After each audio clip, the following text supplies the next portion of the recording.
আমি চিন্তা করলাম যে আল্লাহ তাআলা জানোয়ার বলছিলেন, তা তো একটা ঠিক ছিল। জানোয়ার বলেছেন, জানোয়ার কে বললেন? পশু কে বললেন? আল্লাহ তাআলা বলেছেন। এখন চিন্তা করলাম আল্লাহ পশু বললেন, ঠিক আছে, কিন্তু পশুর চাইতেও খারাপ এই কথাটা বললেন কেন? বুঝে আসতেছিল।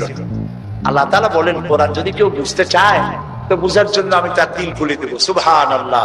ওয়া মান ইয়াত্তাকিল্লাহা ইয়াজআল লাহু মাখরাজা। আল্লাহকে ভয় করে কেউ পথ চলতে চাইলে আল্লাহ পথ তৈরি করে দেন। আমি চিন্তা করে দেখলাম সত্যিই তো জানোয়ারের চাইতেও তো মানুষগুলা খারাপ। ওই সব মানুষ যারা আল্লাহরে চিনলো না। কিরকম দেখেন, আপনারা অনেকে বাড়িতে কুকুর পোষেন। কুকুর পোষে না মানুষ? কুকুর সাংঘাতিক বুদ্ধিমান প্রাণী এবং প্রভু ভক্ত। লন্ডনে তো বহুত কুকুর আছে যারা স্কটল্যান্ড ইয়ার্ড বাহিনীতে চাকরি করে, ভালো ভালো চাকরি করে, ইন্সপেক্টর আছে, কর্নেল আছে, মেজর আছে, ইন্সপেক্টর আছে। অবশ্য কুত্তায় জানে যে সে মেজর বা কর্নেল। এবং এরা দারুণ হুকুম পালন করে। চোরের ছবিটা দেখায় দেবে আর তার ব্যবহৃত কাপড়টা শুকায় দেবে, বাস শেষ কাজ।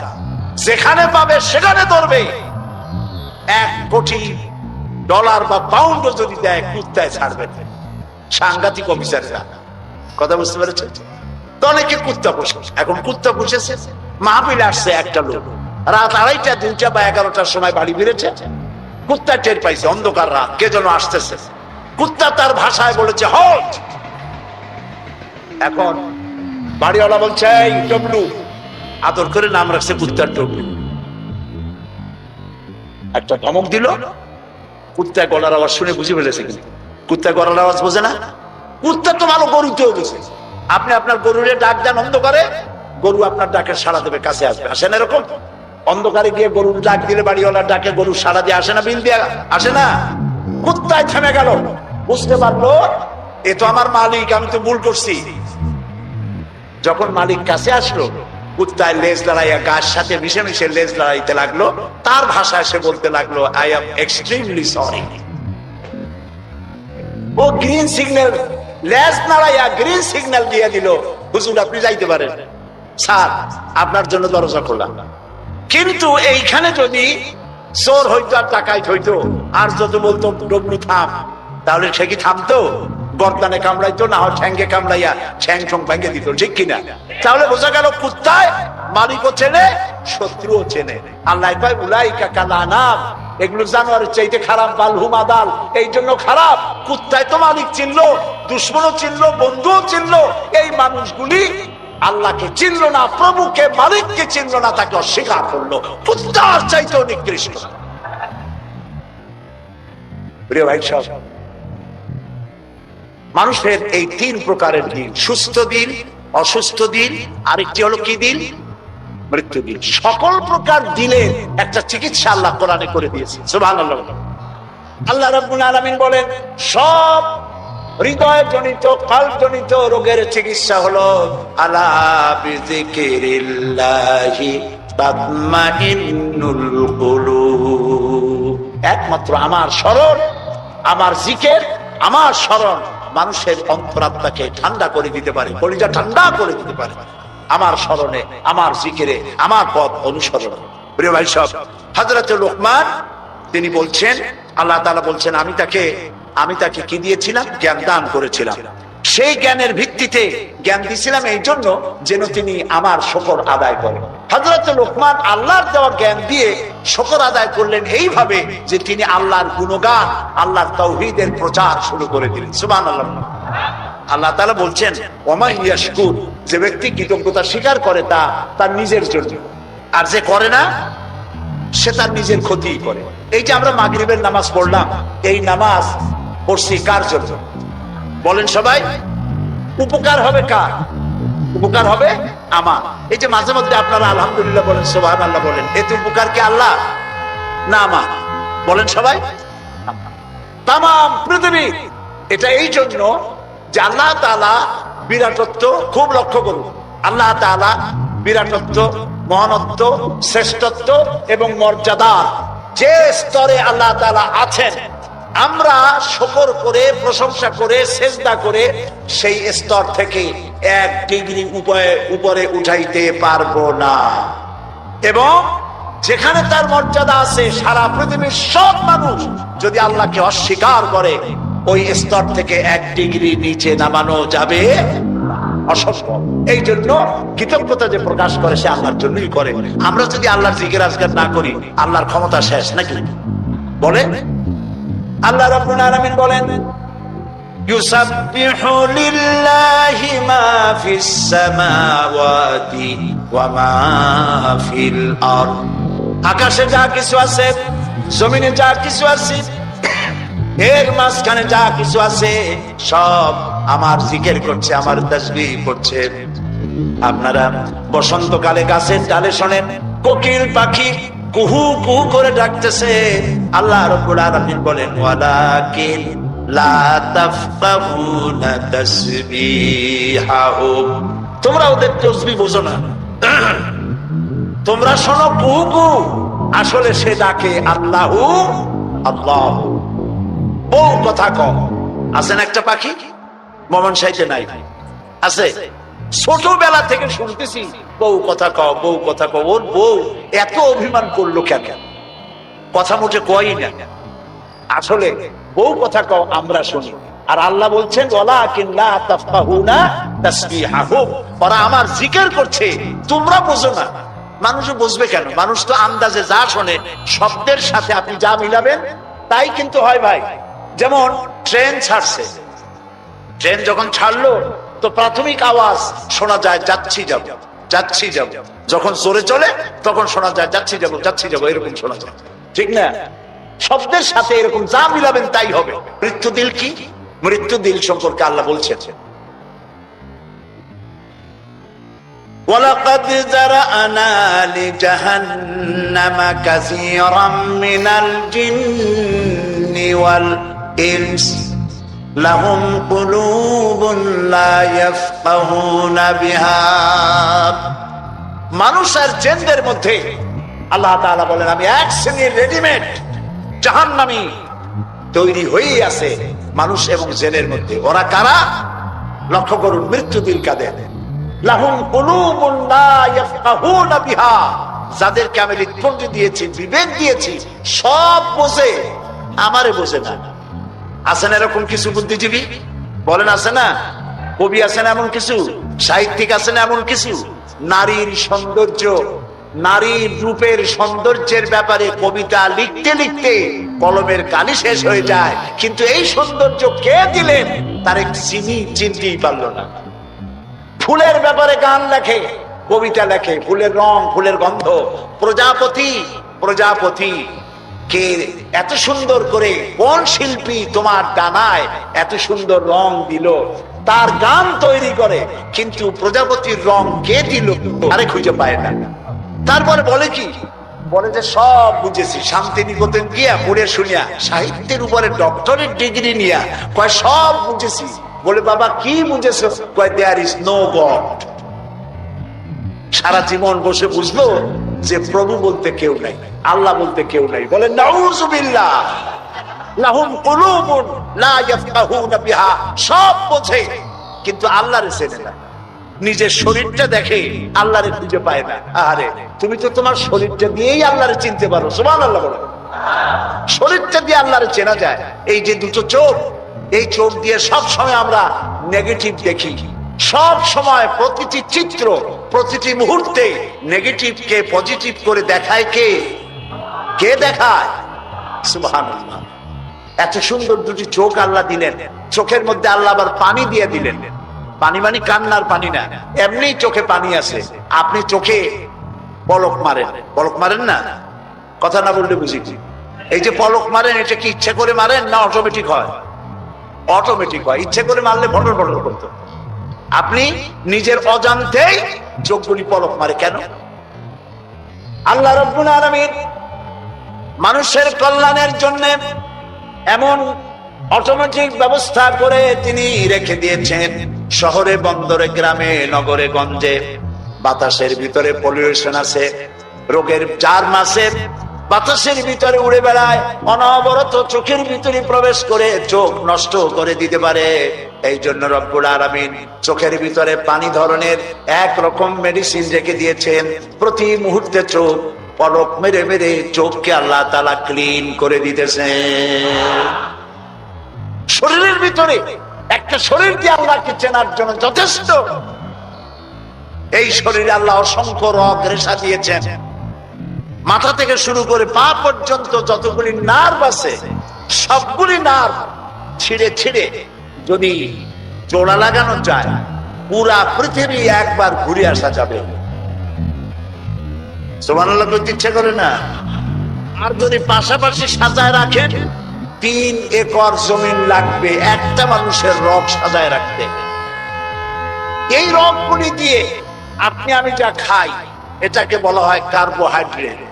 চাউল চাউল জাতীয় খাদ্য, আটা আটা জাতীয় খাদ্য, চিনি চিনি জাতীয় খাদ্য, আর ডাল ডাল জাতীয় খাদ্য। এই 4 প্রকারের খাদ্য হলো কার্বোহাইড্রেট।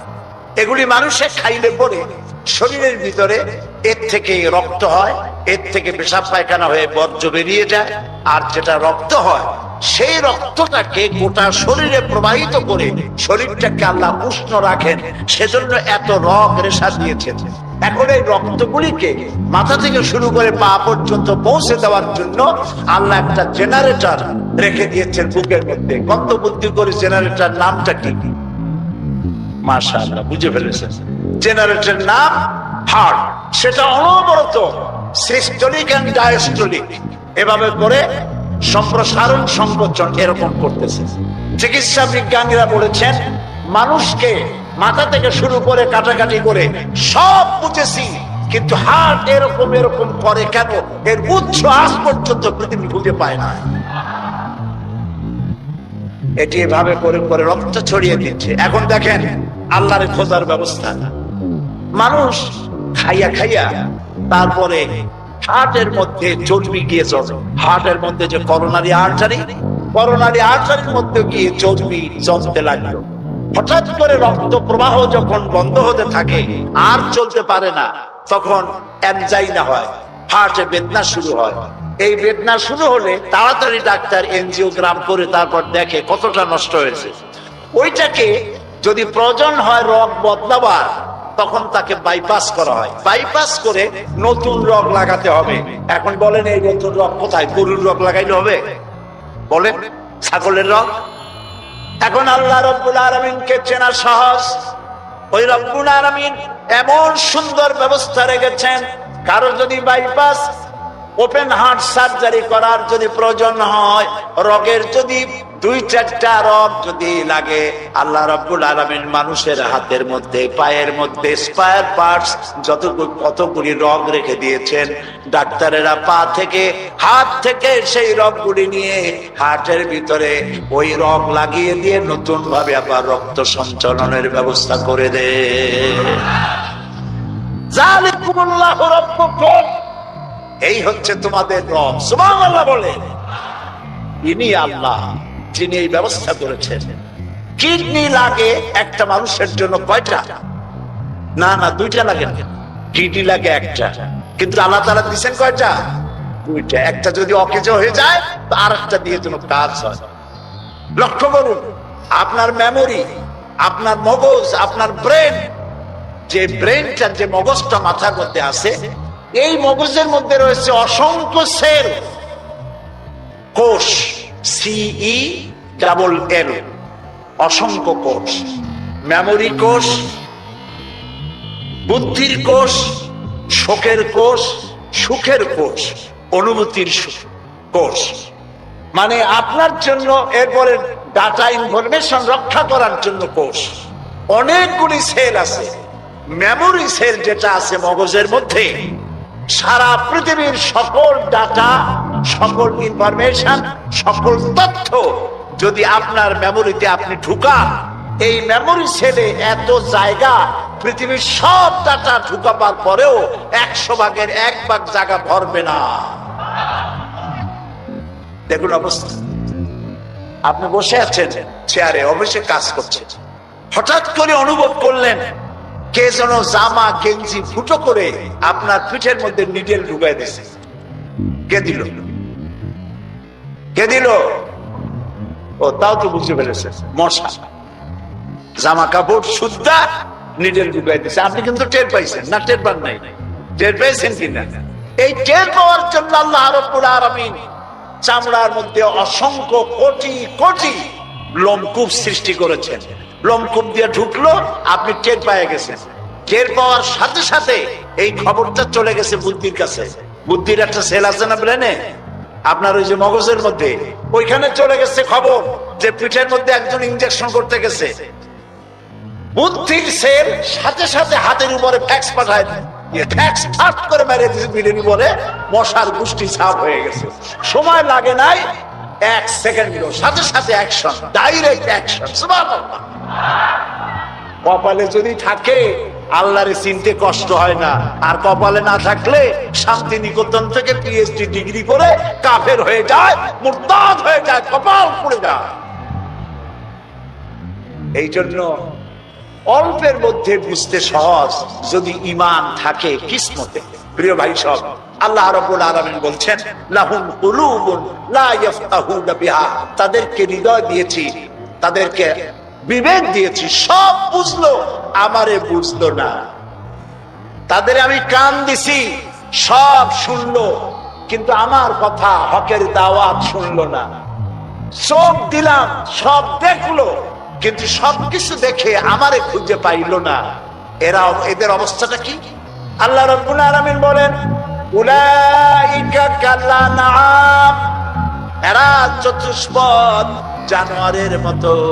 আল্লাহ বলেন না, তাতেও হয় না, বালহুম আদাল, এরা জানোয়ারের চাইতেও নিকৃষ্ট। বলেন নাউজুবিল্লাহ। জানোয়ারের চাইতেও নিকৃষ্ট। এই মাত্র এর কথা এমন ভাবে পেশ করেছেন যা গোটা পৃথিবীর মানুষ যদি হেদায়েত পেতে চায়, ছোট্ট সূরাটি তার জন্য যথেষ্ট। পড়েন আমার সাথে, কুল হুয়াল্লাহু আহাদ।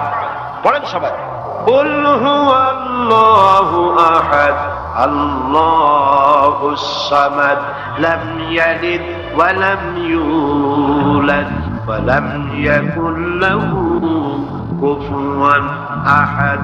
আল্লাহ পাক বলেন, হে নবী আপনি বলুন, আল্লাহ এক এবং একক, তার কোনো অংশীদার নাই,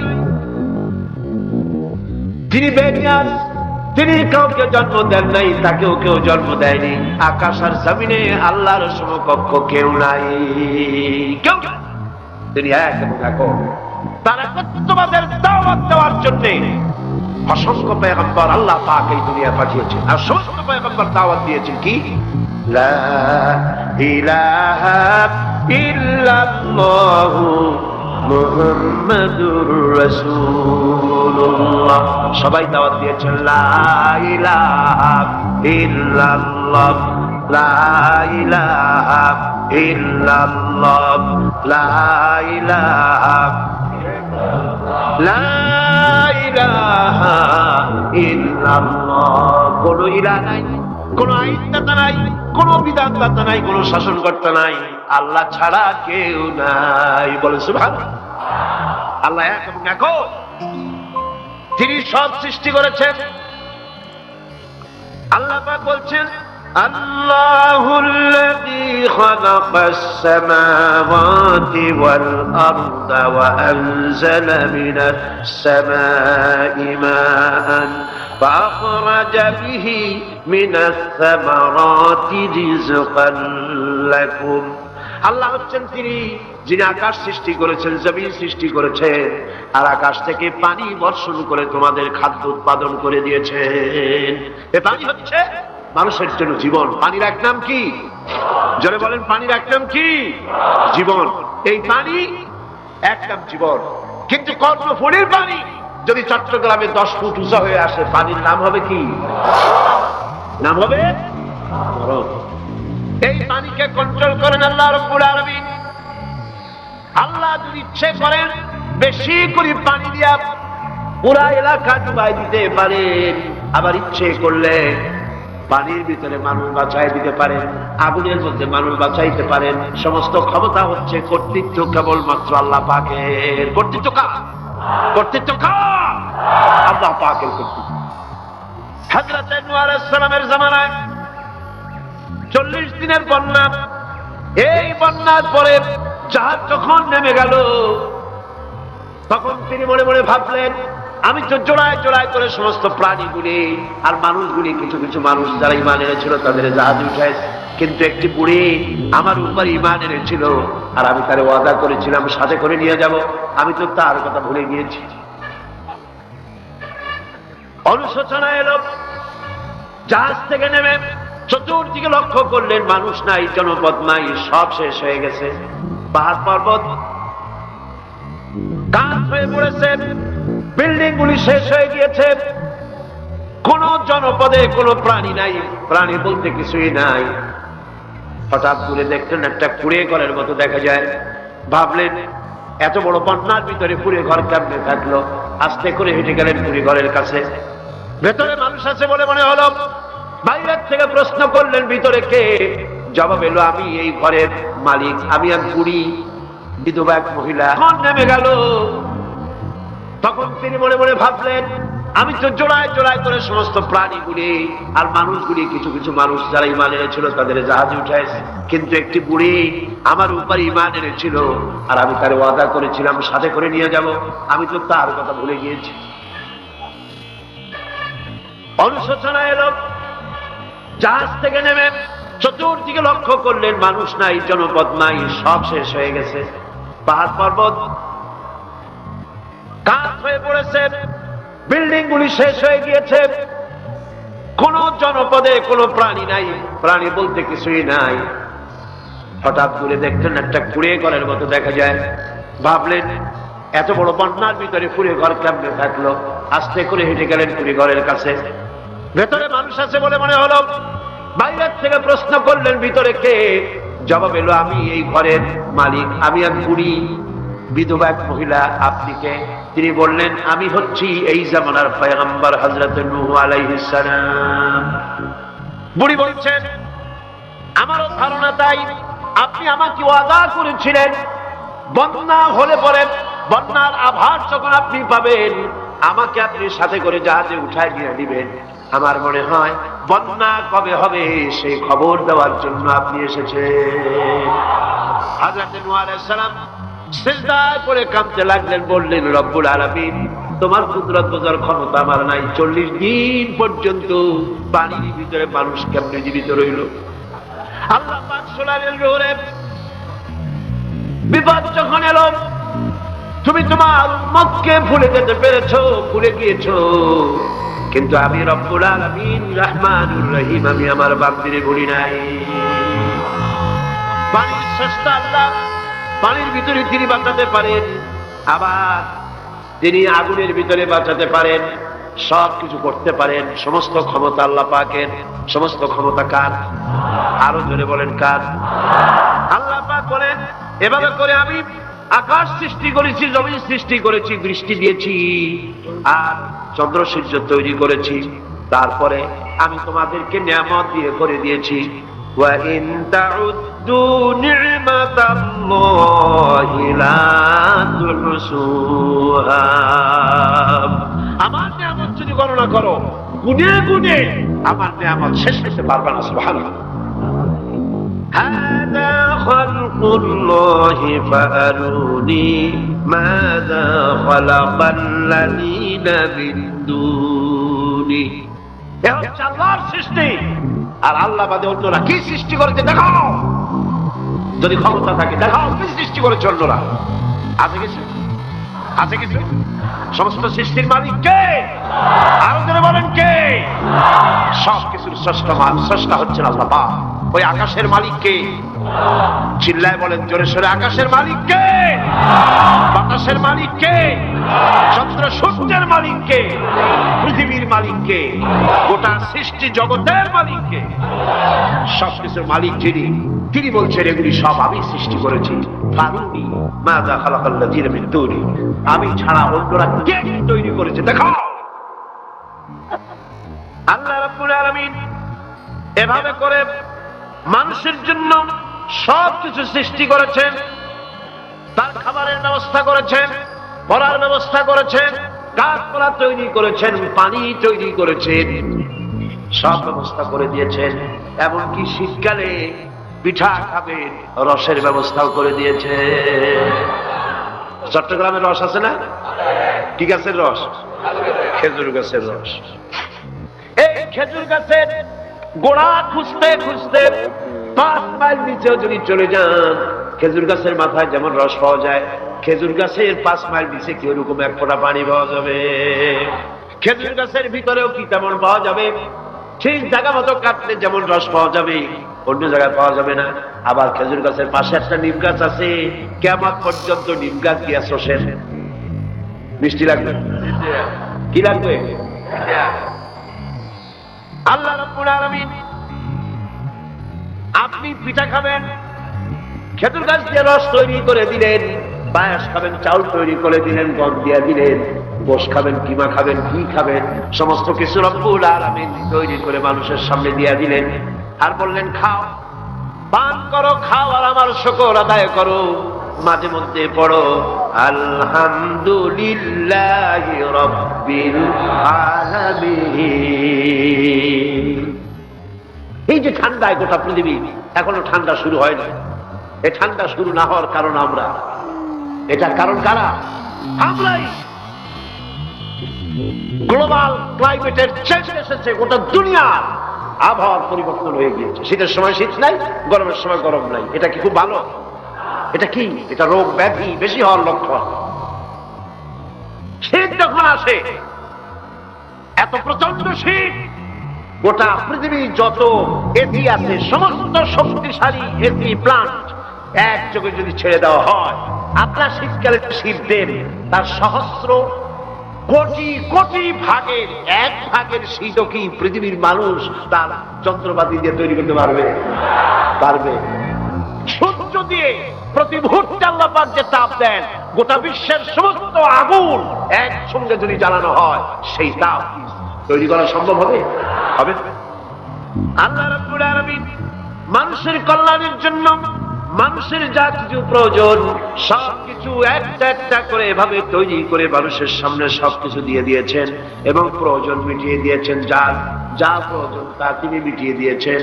আমাদের দেশে, আমার দেশের বাঘ, আমার দেশের হরিণ, আমার দেশের কুকুর, তাদের গায়ে তারা যে ধরনের ইউরোপ আমেরিকার শীত প্রধান দেশের পশুগুলি রকমের না। তার মানে হলো আমার দেশ শীত প্রধান নয়, ছোট্ট ছোট্ট পশম হলে চলে, কিন্তু শীত প্রধান দেশের কুকুরগুলি, বাঘ এবং সিংহ যেগুলি জঙ্গলে থাকে, তাদের গায়ে এমন লম্বা লম্বা পশম দিয়ে আল্লাহ চামড়া বানায় দিয়েছে, যা দিয়ে তার সম্পূর্ণ শরীরটা ঢেকে যেতেছে। স্থায়ী কম্বলের ব্যবস্থা রব্বুল আলামিন করে দিয়েছে। কে দিয়েছেন? আল্লাহ পাক দিয়েছেন। এবং সেই চামড়া দিয়ে, সে চামড়া যেন আপনি ব্যবহার করতে পারেন, সেজন্য আল্লাহ পাক আপনার জন্য সুন্দর করে সেই চামড়া দিয়ে কাপড় চোপড় তৈরি করার, জামা ব্যবহার করার সব ব্যবস্থা আল্লাহ করে দিয়েছে। কম্বল তৈরি করার ব্যবস্থা করে দিয়েছে। আল্লাহ পাক যা খুশি তাই করতে পারেন। কোরআন বলতেছে ফাআলুল লিমা ইউরিদ, যা খুশি তাই তিনি করেন। লা ইউসআলু আম্মা ইয়াফআলু ওয়া হুম ইউসআলুন, তিনি যা করেন সেজন্য কারো কাছে তাকে কৈফিয়ত দিতে হয় না, বরং গোটা বিশ্ব আল্লাহর কাছে কৈফিয়ত দিতে বাধ্য। সমস্ত বিশ্ব কৈফিয়ত দিতে কার কাছে বাধ্য? আল্লাহ পাকের কাছে কৈফিয়ত দিতে বাধ্য। প্রচন্ড শক্তির মালিক। মানুষেরা বোঝে না, ক্ষমতা যখন আসে তখন চতুর্দিকে দেখে ক্ষমতা ক্ষমতা, কি যে করবে হিসেব করতে পারে না। সারা জীবন ক্ষমতায় টিকে থাকার জন্য সর্বাত্মক প্রচেষ্টা চালায়, দেশ যখন পাইছি আর ছাড়বো না, ঠিক কিনা? এই চেষ্টা চালায়। কিন্তু আল্লাহ পাকের মূল ক্ষমতা তো আল্লাহর হাতে। আল্লাহ পাক ক্ষমতা দিয়ে বলেন লিনানজুরাকুম কাইফা তা'মালুন, ক্ষমতা দিয়ে তাকায় থাকি তোমার আমলটা কি হয় তা দেখার জন্য, তুমি করোটা কি সেইটা দেখার জন্য আমি দেখি। লিনানজুরাকুম কাইফা তা'মালুন। মানুষ ক্ষমতা হাতে পায়, অত্যাচারের স্টিম রোলার চালায়, আল্লাহ দেখতে থাকে। আর আল্লাহ যখন অ্যাকশন নেন, সেই অ্যাকশন থেকে তাকে কেউ বাঁচাইতে পারে না। প্রচন্ড ক্ষমতার মালিক। রাতকে দিন বানাতে পারেন, দিনকে রাত বানাতে পারেন, আমিরকে ফকির বানাতে পারেন, ফকিরকে আমির বানায় দিতে পারেন, রাস্তার লোক ধরে নিয়ে প্রেসিডেন্ট বানায় দিতে পারেন।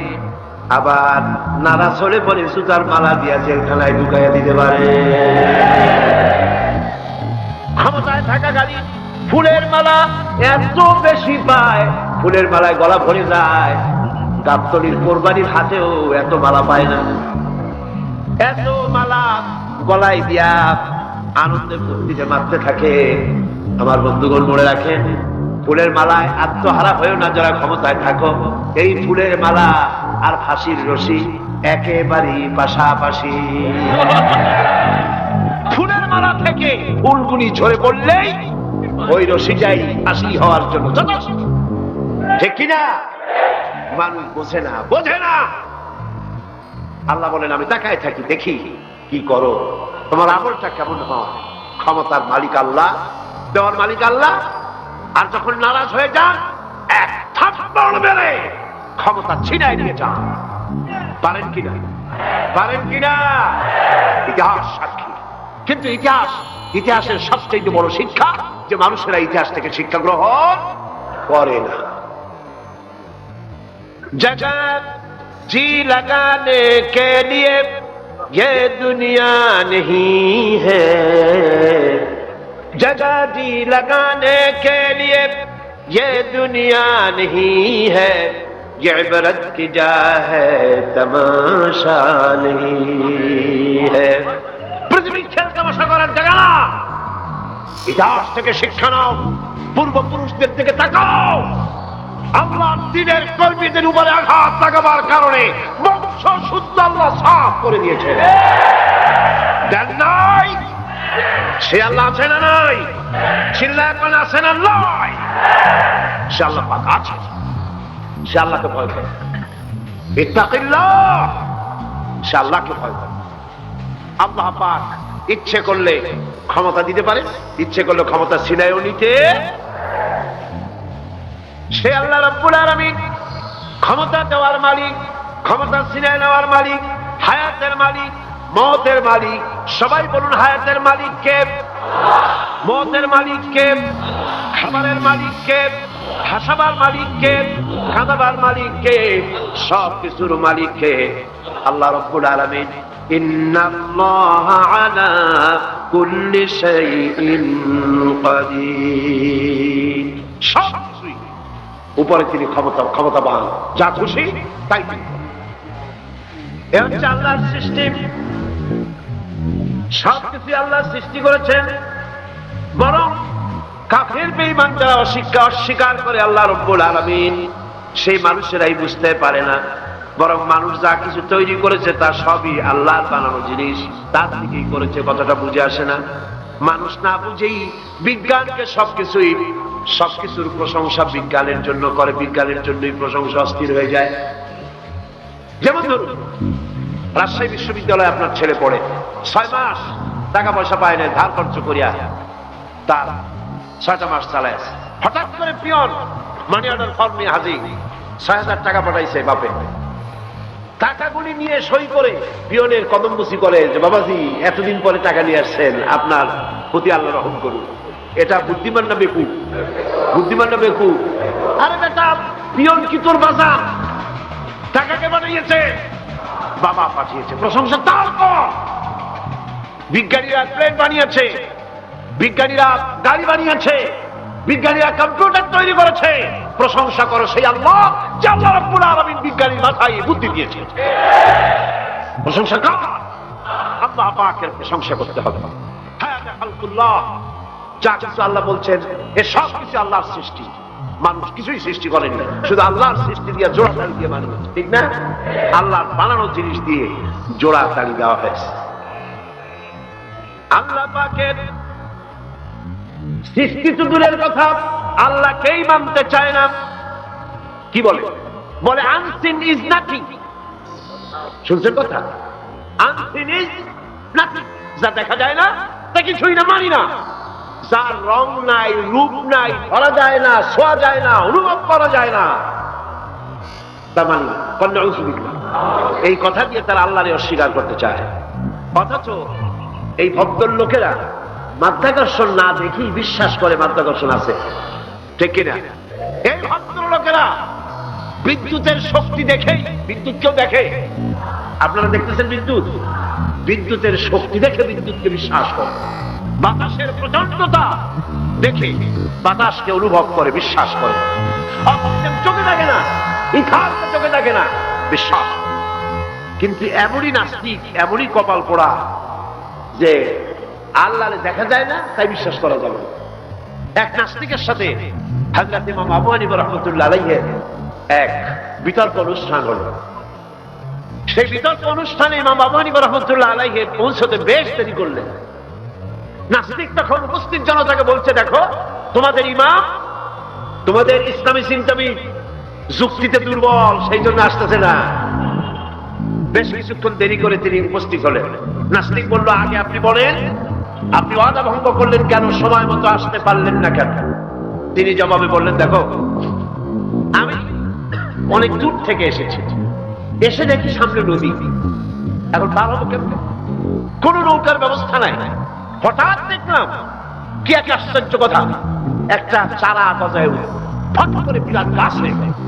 ওই থেকে একটা কুড়াল আসলো, গাছটা রেখে যায় ভালাই। তারপরে এলো করা, বানাইলো তক্তা, এরপরে আসলো লোহা, পড়লো হাতুড়ি, হয়ে গেল নৌকা। বাহ কি মজা!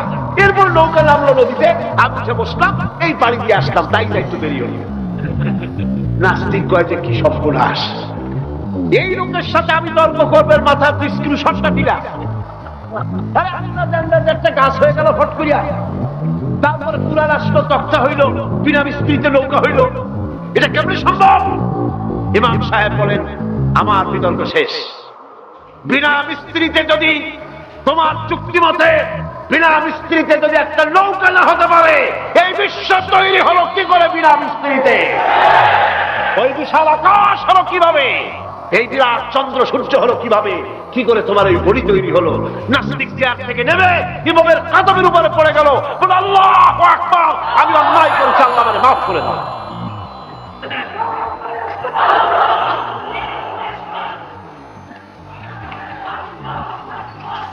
নাস্তিক ঘোষণা করে দিল, লা ইলাহা ইল্লাল্লাহু মুহাম্মাদুর রাসূলুল্লাহ। জোরে বলেন, লা ইলাহা ইল্লাল্লাহু মুহাম্মাদুর রাসূলুল্লাহ। লা ইলাহা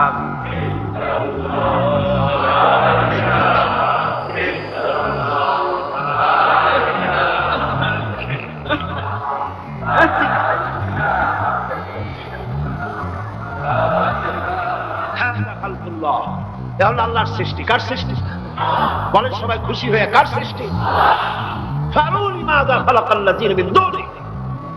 আল্লাহ ছাড়া কে কি বানাইছে? দেখো সব কে বানিয়েছে? খুশি হইয়া বুক ফুলাইয়া জোরে কোন কে বানিয়েছে? ওই আল্লাহ রাব্বুল আলামিন বলেন, দুনিয়ার সব দিক থেকে চোখ ফিরাইয়া এবার নিজের দিকে তাকাও। ওয়াফি আনফুসিকুম ওয়াফি আনফুসিকুম আফালা তুবসিরুন। এমনকি তোমাদের নিজেদের মধ্যেও আমার নিদর্শন আছে, তারা কি তা অনুধাবন করে না? তোমার মধ্যেও আমার নিদর্শন আছে। কার মধ্যে? আমাদের মধ্যে। কোন কার মধ্যে? আমাদের মধ্যে আল্লাহর নিদর্শন আছে।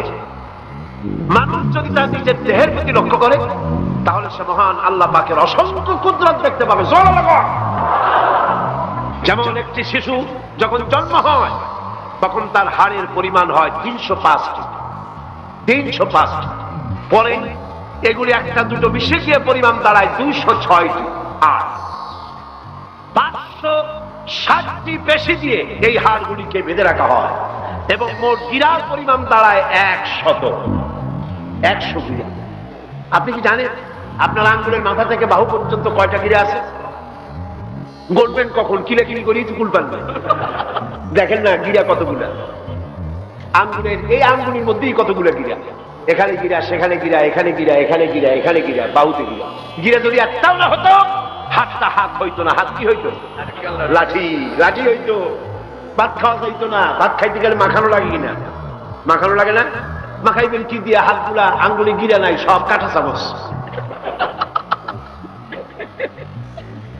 আর কেনুতে কিরা নাই, হাত খরচ হবে না, নিজের মুখে আসবে না। দুই হাতের মাথায় একজন বসবে, একজন আর একজনের খাওয়াবে।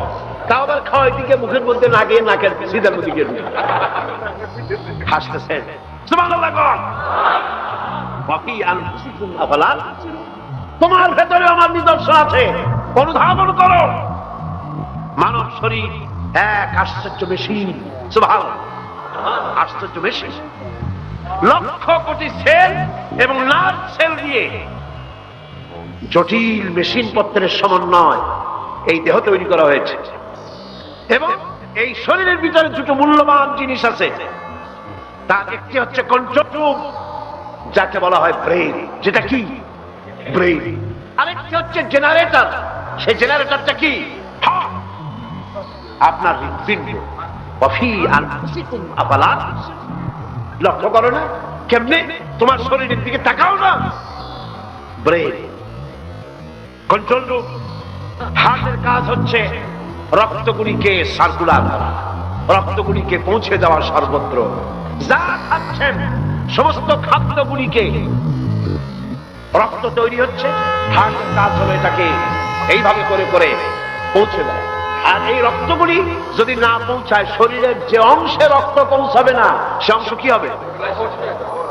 প্যারালাইজড হবে, অবশ হবে। মাশাআল্লাহ, আপনারা সব ডাক্তার বুঝতে পারতেছেন, কথা বুঝে পারতেছেন। আলহামদুলিল্লাহ। রক্ত পৌঁছাবে না, প্যারালাইজড হয়ে যাবে। এই জন্য আল্লাহ কি করেছেন?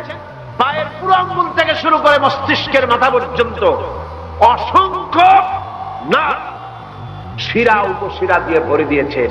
কত শিরা, কত উপশিরা! চিকিৎসা বিজ্ঞানীরা বলেছেন মানুষের দেহের ভিতরে যত শিরা এবং উপশিরা আছে সবগুলি যদি বের করে একটার সাথে আর একটা গিরা দেওয়া হয় তাহলে তা এত লম্বা হবে যা দিয়া গোটা পৃথিবী 3 বার ঘোরা যাবে। এই শিরা উপশিরাগুলি যদি ছিঁড়ে ছিঁড়ে শরীর থেকে বের করে করে পাশাপাশি যদি সাজানো হয় তাহলে 3 একর জমিন লাগবে সাজায়া রাখতে। এত শিরা উপশিরা দিয়ে এই পৃথিবী, এই শরীরটাকে আল্লাহ পাক সাজিয়ে দিয়েছেন, গুছিয়ে দিয়েছেন। অসংখ্য শিরা উপশিরা। হার্টের কাজ হলো রক্ত আসতেছে পাঞ্চ করে করে, এভাবে করে করে রক্ত পৌঁছায় দিচ্ছে হার্ট থেকে, তার মাথা থেকে শুরু করে পা পর্যন্ত। হার্ট প্রতি মিনিটে 10 পাউন্ড রক্ত সঞ্চালন করছে। ব্যায়ামের সময় এর পরিমাণ গিয়ে দাঁড়ায় 30 পাউন্ড। এবং এক সময় যদি আপনি আহত হন, অনেকগুলি রক্ত যদি বেরিয়ে যায়, অন্তত 2.5 পাউন্ডের মতো রক্ত আপনার শরীরের মধ্যে সব সময় রিজার্ভ থাকে। কে রাখে? কে রাখে? কে রাখে?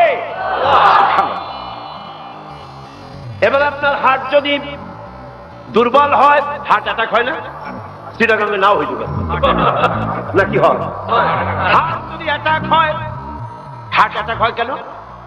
হার্টের যেই জিনিস ভেতর দিয়ে রক্তগুলি প্রবাহিত হয়, এই আর্টারিগুলি যদি অতিরিক্ত চর্বির কারণে, অনেকে তো খায় জন্মের খাওয়া, ডাইনি বাই তাকায় না, সুবহানাল্লাহ, সাইরের কপাল বাদ দেওয়ার সব প্যাট। খাওয়ার সময় বিসমিল্লাহ কয় না, শেষও আলহামদুলিল্লাহ কয় না, খায় আর কয় যা মজা হইছে।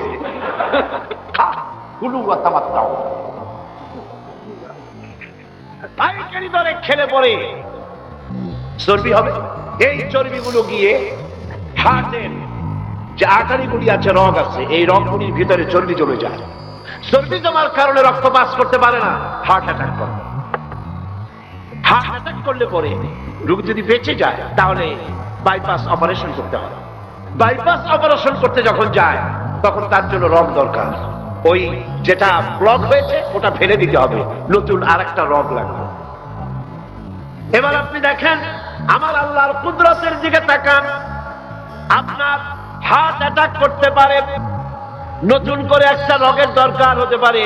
এই রগ গরুর রগ দিয়া হবে না, এই রগটা ছাগলের রগ দিয়া হবে না। কোথায় পাবেন রগ? কে দেবে আপনার রগ? আল্লাহ পাক আপনার পায়ের ভেতরে রানের মধ্য দিয়া স্পায়ার রগ সেখানে রেখে দিয়েছেন। হার্ট অপারেশন যখন করা হয় ডাক্তারেরা ব্লক করা হার্ট, ওই রগটাকে ফেলে দিয়া উরুর ভিতর থেকে রগ বের করে কলিজার মধ্যে লাগায়া দেয়। সুবহানাল্লাহ। দুটি মাত্র কিডনি হলে, একটি মাত্র কিডনি হলে শরীরটা আপনার বেঁচে যায়। আল্লাহ রাব্বুল আলামিন শরীরের ভিতরে দুইটা কিডনি দিয়েছে। কিডনির নাম জীবন। কিডনির নাম কি? কিডনি অচল হলে আপনি অচল হয়ে যাবেন, শরীর ফুলে যাবে, আপনি মরে যাবেন তাড়াতাড়ি করে, রক্ত শূন্যতা দেখা দেবে। কিডনিকে বাঁচায় রাখা প্রত্যেকের জন্য জরুরি। আর কিডনি বাঁচাবার জন্য পানি খাবেন বেশি করে। কি খাবেন? কি খাবেন? পানি। সুবহানাল্লাহ, সুবহানাল্লাহ। এ পানি খান নিয়ামত, পানির অপচয় করবেন না। আমার নবী বলেছেন, প্রবাহমান নদীর ঘাটে বসেও এক ফোঁটা পানির অপচয় করো না। প্রবাহমান নদীর ঘাটে বসেও পানির অপচয় করো না। সুবহানাল্লাহ। পানি নিয়ামত, পানি খান বেশি করে, কিডনি সচল থাকবে। আলহামদুলিল্লাহ। একটা কিডনি হলে চলে, আল্লাহ পাক দুটি কিডনি দিয়েছেন, একটা বন্ধ হলে যেন আর একটা দিয়ে সে যেন চলতে পারে। সুবহানাল্লাহ। মানুষের শরীরের ভেতরে এই পরিমাণ লেমন আছে যা দিয়া একটা ঘর সাদা বানানো যায়, এই পরিমাণ ফসফরাস আছে যা দিয়া 2500 ম্যাচ বানানো যায়। তোমার শরীরের ভিতরে আমার নিদর্শন আছে। মানুষের এই আশ্চর্যজনক দেহটাকে ঢেকে দেওয়া হয়েছে একটি শ্বেতাতপ নিয়ন্ত্রিত চামড়া দিয়া। সেই চামড়াটা 20 বর্গ ফিট। এই চামড়ার ভেতরে রয়েছে অসংখ্য লোমকূপ। অসংখ্য লোমকূপ দিয়ে এই চামড়াটা তৈরি করে দেওয়া হয়েছে, এবং এই চামড়া দিয়ে শীত এবং গরম অনুভব করার শক্তি দেওয়া হয়েছে। দুটি চোখ দেওয়া হয়েছে, শ্রবণের জন্য কান দেওয়া হয়েছে। কে তিনি যিনি আমরা চোখ দিয়া নেগেটিভ দেখি? চোখ দিয়া কি দেখি? চোখ দিয়া দৃশ্যের নেগেটিভটা দেখি, ওই দেখার সাথে সাথে ব্রেনের ভিতরে গিয়া কোন শক্তি পজিটিভ বানায়া আমারে দেখায়। তার নাম কি? আমার কানের ভিতরে অসংখ্য শব্দ চতুর্দিক থেকে আসে, শব্দগুলিকে বিন্যস্ত করে একটা একটা করে শুনবার জন্য আমার কে কানের ভিতরে কে ব্যবস্থা করে দিয়েছেন? তার নাম কি? একটা মাত্র জিহ্বা, একটি মাত্র জিহ্বা মুখের মধ্যে আল্লাহ দান করেছেন। এই জিহ্বার ভিতরে কত স্বাদ আল্লাহ রাব্বুল আলামিন দান করে দিলেন। এই জিহ্বায় রসগোল্লার স্বাদ একরকম, জিলাপির স্বাদ আর একরকম, দানাচুরের স্বাদ একরকম, পুঁটি মাছের স্বাদ একরকম, লোট্টা ফিশের স্বাদ আর একরকম, ঠিক কিনা?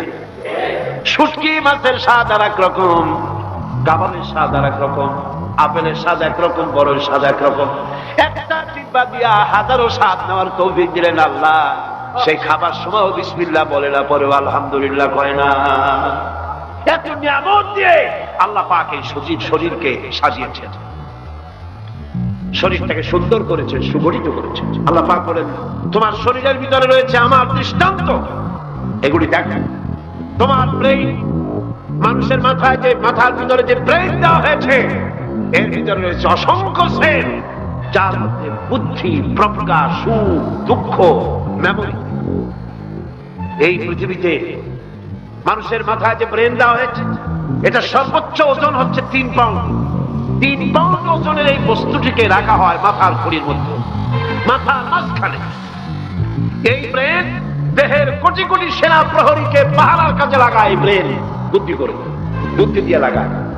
কম্পিউটারের যে মেমোরি শক্তি আছে, পৃথিবীর মানুষের মাথায় আল্লাহ পাক যে মেমোরি দিয়েছেন, যে স্মৃতি শক্তি দিয়েছেন, সারা পৃথিবীর সমস্ত ডাটা, সমস্ত ইনফরমেশন সবগুলি মানুষ যদি তার মেমোরিতে নিয়ে নেয়, তারপরেও আল্লাহ পাক মেমোরিতে এত জায়গা করেছেন যে তার 1 লক্ষ ভাগের 1 ভাগও ভরবে না। এই ব্রেন দিয়ে আল্লাহ পাক মানুষকে বুঝতে বলেছেন, তাকাও, লক্ষ্য করো, আমার পৃথিবী দেখো, দুনিয়া দেখো, নিজেকে দেখো, এবং আমার অস্তিত্বের কথা স্বীকার করো। আমি তোমাকে সৃষ্টি করেছি। আল্লাহ পাক বলেন, হাদা খালকুল্লাহি ফাআরুনি মাযা খালাকাল্লাযীনা মিন দুনিহি বালিয যালিমুনা ফি যালালিম মুবিন। এ হচ্ছে আল্লাহর সৃষ্টি। এখন দেখাও তো অন্যরা কি সৃষ্টি করেছে, অন্যরা কি সৃষ্টি করেছে? আছে কিছু? অন্যরা আল্লাহর জিনিস দিয়া, তারা আল্লাহর জিনিস দিয়ে জোড়াতালি দিয়ে তৈরি করেছে, কিন্তু সমস্ত সৃষ্টির মূল হচ্ছে আল্লাহ পাক। আজকে আমাদের সন্তানদেরকে যদি কোরআন থেকে আজকে যে কথাগুলি বললাম, এই কথাগুলি যদি কলেজে বিশ্ববিদ্যালয়ে পড়ানো হতো, আমার ছেলে কি নাস্তিক হতে পারত? বলেন আমার এই ছেলে কলেজে বিশ্ববিদ্যালয়ে যে সব ছেলেপেলেরা পড়ে এগুলি কি বোম্বাই থেকে আসছে না মঙ্গল গ্রহ থেকে নাজিল হয়েছে? আমাদের ছেলেপেলে কিনা? এই ছেলে যখন প্রাইমারি স্কুলে পড়তো তখন রমজান মাসে সেহরি করতে না উঠাইলে সকালবেলায় মা বাপের উপরে অভিমান করে রাগ করে কান্দাকাটি করে না খাইয়া সারাদিন রোজা রেখেছে। ঠিক না? বলেন আমার কথাটা ঠিক ঠিক? আল্লাহ রাব্বুল আলামিন কোরআন শরীফের ভিতরে বলেছেন লাশ-শামসু ইয়ামবাগি লাহা আন তুদরিকাল কামারা ওয়ালাল লাইলু সাবিকুন নাহার ওয়া কুল্লুন ফি ফালাকি ইয়াসবাহুন। প্রবল জ্ঞানী হইবে যাহারা, আপন মনেতে বুঝিবে তাহারা, রাত্রি পারে না আগে যাইবার, দিনের স্থান করি অধিকার। চন্দ্র বাদে না সূর্যের গায়েতে, সূর্য পারে না চন্দ্রকে ধরিতে, যার যে স্থান বহাল রাখিয়া ভ্রমণ করিছে খোদাকে ডরিয়া। একটি নির্ধারিত সময় সীমা পর্যন্ত আপন আপন কক্ষপথে সব দৌড়াদৌড়ি করবে, কারো সাথে অ্যাক্সিডেন্ট হবে না কারো। ওয়াকুল্লুন ফি ফালাকি ইয়াসবাহুন, যা আছে মহাশূন্যে সব ঘুরতেছে। কে বলে? বলেন সবাই, কে বলছে? কোন সূরা? সূরা ইয়াসিন। আবার শুনুন, আল্লাহ পাক ফয়সালা দিচ্ছেন ঘোরে কেডা? শুধু সূর্য ঘোরে না, শুধু চন্দ্র ঘোরে না, আল্লাহ মহাশূন্যে যা রেখেছেন সব ঘুরতেছে, সবই সন্তরণশীল, সব গতিশীল। সুতরাং ফয়সালা তো আল্লাহর কাছ থেকে নিতে হবে। পৃথিবী সৃষ্টি করেছেন, মানব গোষ্ঠী সৃষ্টি করেছেন এবং মানুষের প্রয়োজন মিটিয়েছেন। এই মানুষগুলিকে কে সৃষ্টি করেছে? মানুষ সৃষ্টির ব্যাপারেও দার্শনিকরা মানুষদেরকে বিভ্রান্ত করে। যা কলেজে বিশ্ববিদ্যালয়ে পড়ানো হয়, এই কোরআন শরীফ বিশ্ববিদ্যালয়ে পড়ানো হয়? হ্যাঁ হয়। কয়েকটা আয়াত, কয়েকটা সূরা পরীক্ষায় পাস করার জন্য একটু একটু অপশনাল রেখে দেওয়া হয়েছে। বর্তমান যে শিক্ষা কমিশন, শামসুল হক শিক্ষা কমিশন রিপোর্ট মন্ত্রী পরিষদে অনুমোদন করেছে বর্তমান সরকার। এই শিক্ষানীতিতে বলা হয়েছে ক্লাস 1 থেকে নিয়ে ক্লাস 5 পর্যন্ত ধর্মীয় শিক্ষা দিতে দেওয়া হবে না। তাহলে ক্লাস 5 পর্যন্ত যদি ধর্মীয় শিক্ষা না থাকে, তাহলে ক্লাস 6-7 এ ওঠার পর আলিফ জাওরা বাজাবর বা আনাকুম জানাকুম ছেলেরা পড়বে? মেয়েরা পড়বে? আসল উদ্দেশ্য হলো ইসলাম থেকে জাতিকে দূরে সরাবার জন্য ষড়যন্ত্র। এই সরকারের প্রণীত শিক্ষানীতি আমরা মানি না। আপনারা মানেন? যেই মাদ্রাসা মানুষের চরিত্র সৃষ্টি করে, বর্তমান সরকার সেই মাদ্রাসাগুলি একটা একটা করে ধ্বংস করার পরিকল্পনা গ্রহণ করেছে। সুতরাং আসল শিক্ষা হলো কোরআনের কাছে। আসল শিক্ষা কোথায়? কোরআনের কাছে। কোরআন যদি শেখানো হতো, কোরআন যদি শেখানো হতো কলেজে বিশ্ববিদ্যালয়, তাহলে গতকাল চট্টগ্রাম বিশ্ববিদ্যালয় থেকে যেসব ছেলেরা বিশ্ববিদ্যালয় কর্তৃপক্ষ কর্তৃক বরাদ্দকৃত, হাইজ্যাক করা নয়, বরাদ্দকৃত 4খানা বাস দিয়ে কোরআন শুনতে আসতে চেয়েছিল, বর্তমান সরকারের তথাকথিত সোনার ছেলেরা আসতে দিল না। কোরআন যদি তারা পড়তো, তাহলে কোরআন শরীফ শুনতে তারাও আসতো। কপাল পোড়া। জোরে বলেন কি? আরো জোরে বলেন কি? কপাল পোড়া। সব ভালো লাগে, কোরআন ভালো লাগে না। এদেরকে শেখানো হয়েছে, আরে তোমরা তো মানুষ না। বলে আমরা কি? তো তোমাদের ডারউইন বাবাজি বলে নাই, শোনো নাই? কি বড় টড়ো তোমরা বুদ্ধি শুদ্ধি রাখো না। ডারউইন বলেছে, থিওরি অফ ইভলিউশনের মধ্যে বলেছেন মানুষ মানুষ না। বলে কি? মানুষ হলো বান্দর। কপাল পোড়া। কি কপালে লেখা থাকে? কাজে কামে প্রকাশ হয়ে যায়। ডারউইন বললো মানুষ মানুষ না। আলফ্রেড বললেন মানুষ হলো মানুষ, মানুষই ঠিক, তবে মানুষ হলো সেক্স সর্বস্ব জীব। সেক্স সমস্যার সমাধান করলে মানুষের সব সমস্যার সমাধান হয়ে যাবে। কার্বন মার্কস বললেন মানুষের পেট সর্বস্ব দ্বীপ, পেট সমস্যার সমাধান করে দিলে সব সমস্যা শেষ। আর ডারউইন বললেন মানুষ মানুষই না, মানুষ কি বলে বান্দর, ওরাং ওটাং শিম্পাঞ্জি আর ব্যাঙ থেকে মানুষের উৎপত্তি হয়েছে। আমি যখন জীবনের প্রথম শিম্পাঞ্জি দেখলাম, ওরাং ওটাং দেখলাম, তখন আমি মনে করেছি যে ডারউইন খামোখা ভুল করে নাই। এইটা দেখেই ও মনে করেছে যে এই হচ্ছে আমার মাতামহের গোষ্ঠী, এ হলো পিতামহের গোষ্ঠী। আপনারা একটু মাথা কাটায় চিন্তা করেন, মানুষ যদি বান্দর থেকে হবে, আজও বানর ফরেস্ট এরিয়া আছে কিনা বাংলাদেশে? চিল্লায় বলেন আছে কিনা? তো মানুষ যদি বান্দর থেকেই হবে, আপনারা কি কোনোদিন দেখেছেন যে একটা বান্দরের কোমর পর্যন্ত মানুষের মতো হয়ে সারছে? আর কিছুদিন গেলেই পুরো মানুষ হয়ে যাবে, গলা পর্যন্ত মানুষের মতো হয়ে গেছে, আর কদিন গেলেই মানুষ হয়ে যাবে। দেখছেন কখনো? আচ্ছা আপনারা বলেন,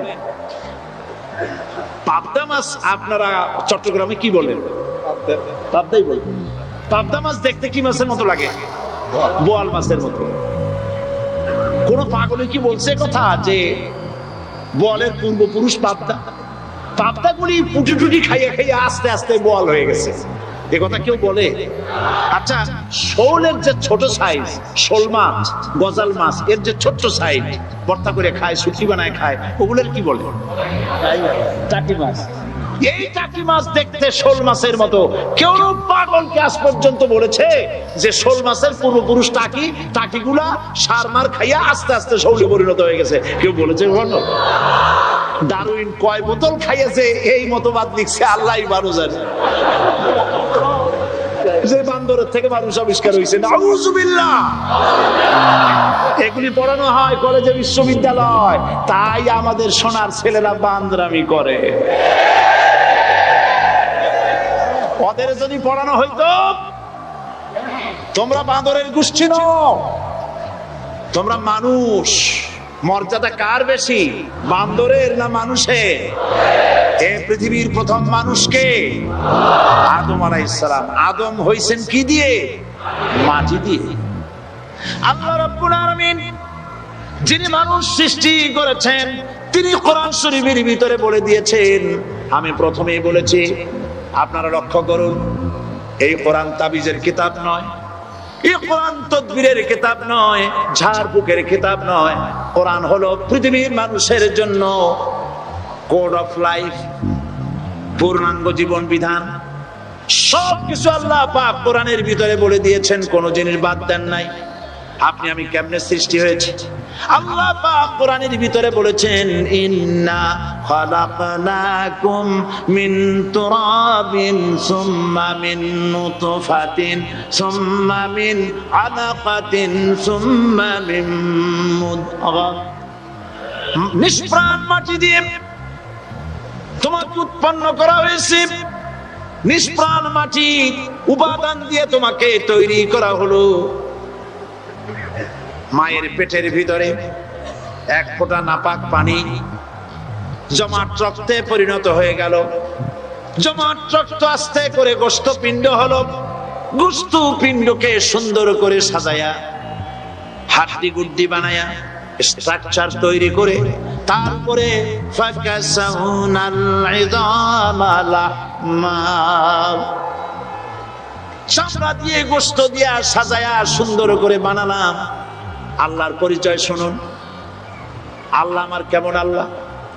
মায়ের পেটের ভিতরে সন্তান বানায়া এরপরে যখন রূহ দেওয়া হয়েছে, ক্ষুধা লেগেছে, খাবারের প্রয়োজন হয়েছে, আল্লাহ রাব্বুল আলামিন ওই কচি বান্দা মায়ের পেটে বসে কি খাবে, সেজন্য তার মা চিন্তা করে নাই, বাবা চিন্তা করে নাই, সরকার চিন্তা করে নাই। আল্লাহ রাব্বুল আলামিন মায়ের মাসিক অসুখকে বন্ধ করে দিয়ে সন্তানের নাভির সাথে আর মায়ের নাভির সাথে তার লাগায়া, পাইপ লাগায়া মায়ের মাসিক অসুখের রক্তগুলি দিয়ে সন্তানকে বড় বানালেন। মুখ দিয়া এই রক্ত পান করালেন না, মুখটাকে পবিত্র রেখে দিলেন যাতে করে পৃথিবীতে আসার পর ওই মুখ দিয়া আল্লাহ রাব্বুল আলামিনের জিকির করতে পারো। সন্তান মায়ের ভিতরে পেটের ভিতরে বড় হলো। আল্লাহ রাব্বুল আলামিন বলেন মাস দিন যখন পুরা হয়ে গেল, সুম্মা নুখরিজুকুম তিফলা, বাচ্চার আকারে পৃথিবীতে নিয়ে আসলাম। এখন খাবা কি? পৃথিবীতে যখন বাচ্চা এলো তখন তার পেটের সাথে যে সংযোগ ছিল মায়ের নাভির সাথে আর সন্তানের নাভির সাথে, সেই সংযোগ তার আর কি থাকলো? কি করা হলো? কেটে দেওয়া হলো। লক্ষ্য করুন, খাবারের জন্য একটি মাত্র পাইপ আল্লাহ লাগাইছিলেন, পৃথিবীতে সন্তান আসার সঙ্গে সঙ্গে পাইপটা কেটে দেওয়া হলো। এবার কি খাবে? আল্লাহ রাব্বুল আলামিন মায়ের বুক থেকে সন্তানের জন্য এবার সিঙ্গেল সিগন্যাল, তার জন্য সিঙ্গেল কোন লাইন যেটা ছিল কেটে দিয়া মায়ের বুক থেকে সন্তানের জন্য ডাবল লাইন আল্লাহ চালু করে দিলেন। এমন দুধ বানায় দিলেন যা শুধু খাবার নয়, শুধু ফুড ভ্যালু নয়, এই দুধের ভিতরে ক্যালসিয়াম, এর মধ্যে ভিটামিন, এর মধ্যে আয়রন, এর মধ্যে মেডিসিন। দুনিয়ার এই সন্তান ছিল ফি কারারিন মাকিন, সুরক্ষিত জায়গার ভিতরে ছিল, কোনো পলিউশন সেখানে যেতে পারতো না, রোগের জার্ম সেখানে যেতে পারতো না। দুনিয়ায় এলো দূষিত আবহাওয়ার ভিতরে, এই সন্তানকে এখনই অ্যান্টিবায়োটিক খাওয়ালে পরে অসুবিধা হবে। আল্লাহ রাব্বুল আলামিন মায়ের দুধের ভিতরে ঔষধ দিয়া রোগের প্রতিষেধক বানায়া দিলেন। এ হলো আমার আল্লাহ। এ আমার কে? আল্লাহ। জোরে বলেন আল্লাহ। আল্লাহ, আল্লাহ রাব্বুল আলামিন মায়ের দুধ দিয়ে সন্তানকে বড় করলেন আর শোনায় দিলেন, খবরদার এই মায়ের সাথে, এই বাপের সাথে নাফরমানি করবি না। মা বাপের জন্য আমার কাছে দোয়া করবি, রব্বির হামহুমা কামা রাব্বায়ানি সগীরা। সবাই পড়েন আমার সাথে, রব্বির হামহুমা কামা রাব্বায়ানি সগীরা।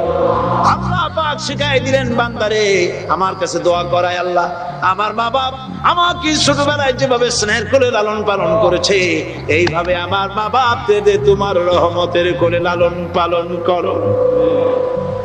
মনে থাকবে ভাইরা? বলেন মনে থাকবে?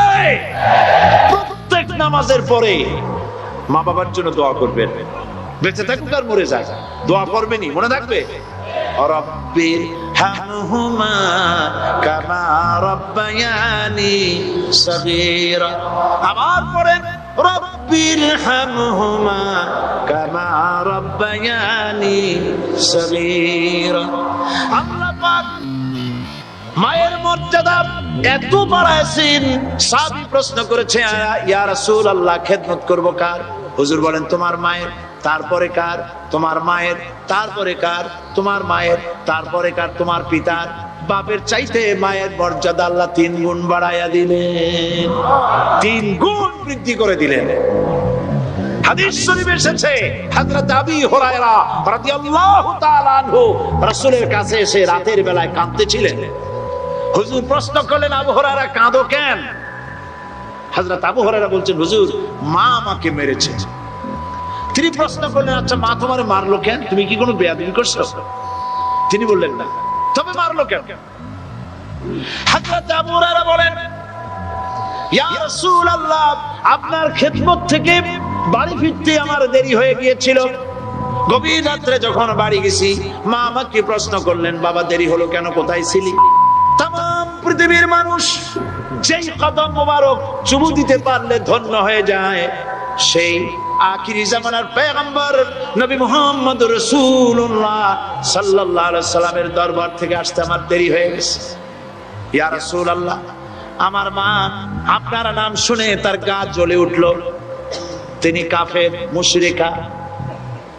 আপনার নাম শুনে অগ্নি শর্মা হয়ে আমাকে ধরে পিটানো আরম্ভ করলেন আর বললেন, আবু হুরায়রা হয় মুহাম্মদ সাল্লাল্লাহু আলাইহি সাল্লামের বাড়ি ছাড়বি, নইলে আমার বাড়ি ছাড়বি, কি করবি বল?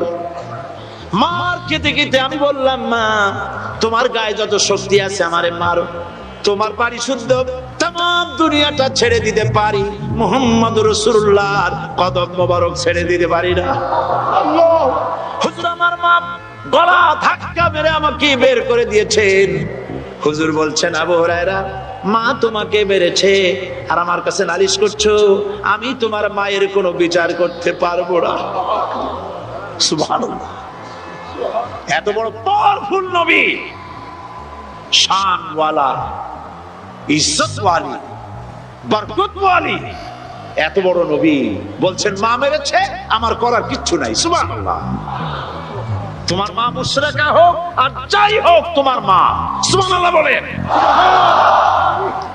আমার বন্ধুগণ, হযরত আবু হুরায়রা বলেন, ইয়া রাসূলুল্লাহ, মায়ের বিরুদ্ধে কোনো অভিযোগ নিয়ে আমি আপনার কাছে আসি নাই। হুজুর বললেন, কেন আসছো বলো খুলে। আবু হুরায়রা বলেন, হুজুর আমি জানি আপনি আল্লাহর দরবারে যদি কোনো ব্যাপারে হাত তোলেন আল্লাহ মঞ্জুর করে ফেলেন।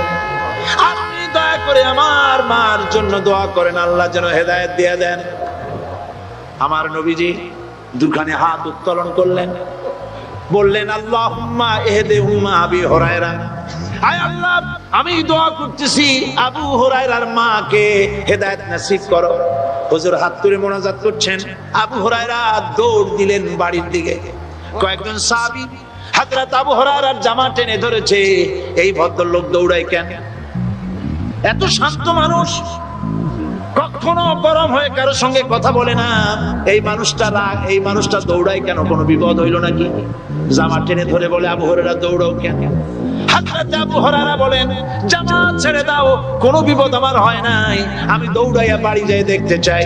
আমি দৌড়াইয়া আগে বাড়ি যেতে পারলাম না, আমার নবীর দোয়া আগে আমার বাড়ি চলে গেছে, আমি এটা দেখতে চাই। হযরত আবু হুরায়রা দৌড়াতে দৌড়াতে বাড়ি চলে গেছেন। দরজায় নক করলেন, ভেতর থেকে আওয়াজ এলো, কে? তিনি বললেন, আমি আবু হুরায়রা, মা দরজা খুলে দাও, আমি তোমার সন্তান। মা বললেন, বাবা অপেক্ষা করো, দরজা খুলতেছি। হযরত আবু হুরায়রা বলেন, মায়ের গলার আওয়াজের ভেতরে কুফরি কর্মসূতা পেলাম না, মায়ের গলার আওয়াজের ভেতরে তাওহীদের নরমিয়াত পেলাম। আমার কাছে মনে হলো আমি আবু হুরায়রা বাড়ি আসার আগে নবীজির দোয়া আল্লাহর আরশে পৌঁছে গেছে। আবু হুরায়রা বলছেন, মা আমার কিছুক্ষণ পরে ঘরের থেকে বেরিয়ে এসেছেন, আমি দেখলাম মায়ের শরীর ভিজা, মাথার চুল দিয়া পানি টপকাচ্ছে। মা আমার বললেন, বাবারে তোমাকে মারার পর আমি নিদারুণ অনুশোচনায় পড়েছিলাম, মনে মনে ভাবলাম, আহারে আমার সন্তানরা আমি কেন মারলাম? সে তো কোনো খারাপ কাজ করে নাই, কোনো খারাপ জায়গায় যায় নাই, এত ভালো মানুষ, যার সম্পর্কে লোকেরা খামোখাই মিথ্যা কথা বলে, এই ভালো মানুষটার কাছে গেছে, সেজন্য আমি মারলাম কেন? বাবা গো, আমি আমার ভুল বুঝতে পেরেছি, জীবনের ভুলও ধরা পড়েছে, আমাকে জলদি করে নিয়ে চলো বিশ্ব নবীর দরবারে। হযরত আবু হুরায়রার মা রাসূলুল্লাহর খেদমতে এসে ঘোষণা করলেন, আশহাদু আল্লা ইলাহা ইল্লাল্লাহু ওয়াহদাহু লা শারীকা লাহু ওয়া আশহাদু আন্না মুহাম্মাদান আবদুহু ওয়া রাসূলুহু। আমার ভাইরা, আল্লাহ রাব্বুল আলামিন মানুষ সৃষ্টি করে পৃথিবীতে পাঠিয়ে দিলেন, খাবারের ইন্তজাম করলেন, এগুলি সব আল্লাহর পরিচয়। আল্লাহরে চেনার জন্য বড় বড় কিতাব ঘাটা লাগে না, কিসমতে যদি থাকে দুই একটা দৃষ্টান্ত যথেষ্ট হয়ে যায়। সুবহানাল্লাহ, সুবহানাল্লাহ, দুই একটা দৃষ্টান্ত যথেষ্ট। আল্লাহ পাক সমস্ত সৃষ্টি জগৎকে তৈরি করলেন, সৃষ্টি করলেন, আর তাদের খাদ্যের ব্যবস্থা করলেন। কে করেছেন খাদ্যের ব্যবস্থা? খাদ্য দেন আল্লাহ। কিন্তু অহংকারী যারা, তারা বলে দেশের বাম্পার ফলনের জন্য সমস্ত কৃতিত্ব সরকারের। বলেন আস্তাগফিরুল্লাহ, বলেন নাউজুবিল্লাহ। এদের একজন বলছিল, 3 বছর কিছু দিবার পারুম না, লোকেরা কয় আমরা না খাইয়ে থাকু, আল্লাহ কয় আমিও দেহু, কদ্দুর পারো না খাইয়ে থাকবে। ফসল কে দেন? জোরে বলেন, কে দেন? বাপ্পার ফসলের ফলনের দাবি সরকার করতে পারে না, এটা কুফরি, এটা শিরক। জমিনের ফসল কে দেন? আকাশের বৃষ্টি কার? পানি কার? সার কার? সব আল্লাহ পাক। আল্লাহ পাক কোরআন শরীফে বলেছেন, লাইন শাকারতুম লাযীদান্নাকুম ওয়া লাইন কাফারতুম ইন্না আযাবি লাশাদীদ। আমার নিয়ামতের শুকর যদি আদায় করো বাড়ায় দেব, আর যদি কৃতজ্ঞ হও শুকরিয়া আদায় না করো মস্ত বড় শাস্তি দেব। ফসল দেই আমি, আর শুকরিয়া আদায় করো তোমার বাজানে, ঠিক কিনা? শুকরিয়া আদায় করে কার? বাজানে। একটা লোকের, একটি মানুষের যেই প্রশংসা এই সরকার করলো, বিগত 4.5 বছর ধরে একটা মানুষের যত জিকির করলো, প্রশংসা করলো, ছবি টানাইলো, যদি এতটা জিকির, এতটা স্মরণ আল্লাহ রাব্বুল আলামিনের করত, ওদের জন্য আল্লাহর জান্নাতের দরজা খোলা হয়ে যেত। প্রশংসা করবে কার? চিল্লায় বলুন, আল্লাহ পাকের প্রশংসা করবে। খেতে দেওয়ার মালিক তিনি। আল্লাহ পাক বলছেন, আল্লাহকে, তার পরিচয় আল্লাহ তুলে ধরেছেন, ওয়ামা মিন দাব্বাতিন ফিল আরদি ইল্লা আলাল্লাহি রিজকুহা। এই পৃথিবীর ভিতরে এমন কোন বিচরণশীল জীব নাই যার রিস্কের দায়িত্ব আমি আল্লাহ গ্রহণ করি নাই। সুবহানাল্লাহ বলবেন না? রিস্কের দায়িত্ব কার হাতে? আচ্ছা দেখুন তো, পৃথিবীর সমস্ত সরকারের কাছে বিভিন্ন মন্ত্রণালয় আছে না? খাদ্য মন্ত্রণালয় বলে কোন মন্ত্রণালয় আছে কিনা? আছে। খালি কয় খামু আর খাবো। খাদ্য মন্ত্রণালয় আছে, থাকার পরেও মানুষ না খাইয়া মরে, ঠিক কিনা? এবার একটু তাকান তো, জ্ঞানের চক্ষু দিয়া তাকা, ফরেস্ট এরিয়া, বাঘ আছে কিনা? নাই। সিংহ আছে কিনা? গন্ডার আছে কিনা? হাতি আছে কিনা? বিশাল বিশাল প্রাণী আছে কিনা? জঙ্গলে ছোট প্রাণী থেকে, পোকা থেকে শুরু করে গন্ডার পর্যন্ত, টুনটুনি পাখি দিয়ে শুরু করে ঈগল পাখি পর্যন্ত, নদীর ভিতরে ছোট ছোট পুঁটি থেকে শুরু করে তিমি মাছ পর্যন্ত। প্রাণী তত্ত্ববিদরা বলেছেন, সমুদ্রের ভিতরে এমন এমন বড় বড় তিমি আছে যে একটা তিমির ওজন 5000 টন পর্যন্ত হয়ে যায়। 5000 টন তিমিটার ওজন। এর যখন বাচ্চা হয়, তখন বাচ্চার দৈনিক দুধ লাগে 50 থেকে 60 মণ পর্যন্ত। কে ব্যবস্থা করে? রুহান মান ফেরেশতা। তো ওর মা যেমন, বাচ্চা তো সেরকম হবে, ঠিক কিনা? কে দেয় খাবার? এবার দেখেন তো, আপনার দেশের এই জঙ্গলে কত হাতি আছে। হাতিরা মিছিল করে আসছে যে আল্লাহ আমাদের এখন আর খাইতে রেখে দিতে পারে না, বাংলাদেশের গভর্নমেন্ট কিছু দাও। আসছে না, খাইয়া ক্ষুধার জ্বালায় হাতি মরেছে, বাঘ মরেছে, সিংহ মরেছে। এর কোন দৃষ্টান্ত আছে? ক্ষুধার জ্বালায় আকাশের উড়ন্ত পাখিরা ছটফট করে মারা গেছে, দৃষ্টান্ত আছে? নদীর মাছেরা ক্ষুধার জ্বালায় ভেসে উঠেছে, না খাইয়া মরে গেছে, দৃষ্টান্ত আছে? মহান আল্লাহ রাব্বুল আলামিন কোরআন শরীফের ভিতরে বলেছেন, অনেক প্রাণী এমন আছে যারা তাদের খাদ্যকে সঞ্চয় করে না, খাদ্যকে জমা করে না, আহরণ করে না। সকাল বেলায় একটা খাবার খেলো, দুপুরে কি খাবে তার জানা নাই। শকুন পৃথিবীর মাটি থেকে 3 মাইল উপরে ওড়ে, তার চোখকে আল্লাহ পাক এত তীক্ষ্ণ বানিয়ে দিয়েছেন, এই চট্টগ্রামের কোথায় মরা গরু আছে 3 মাইল উপর দিয়ে দেখতে পায়। সুবহানাল্লাহ বলতে ইচ্ছে করে।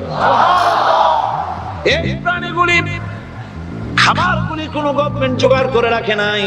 আল্লাহ পাক বলেন, সবার খাবার আমি দেই।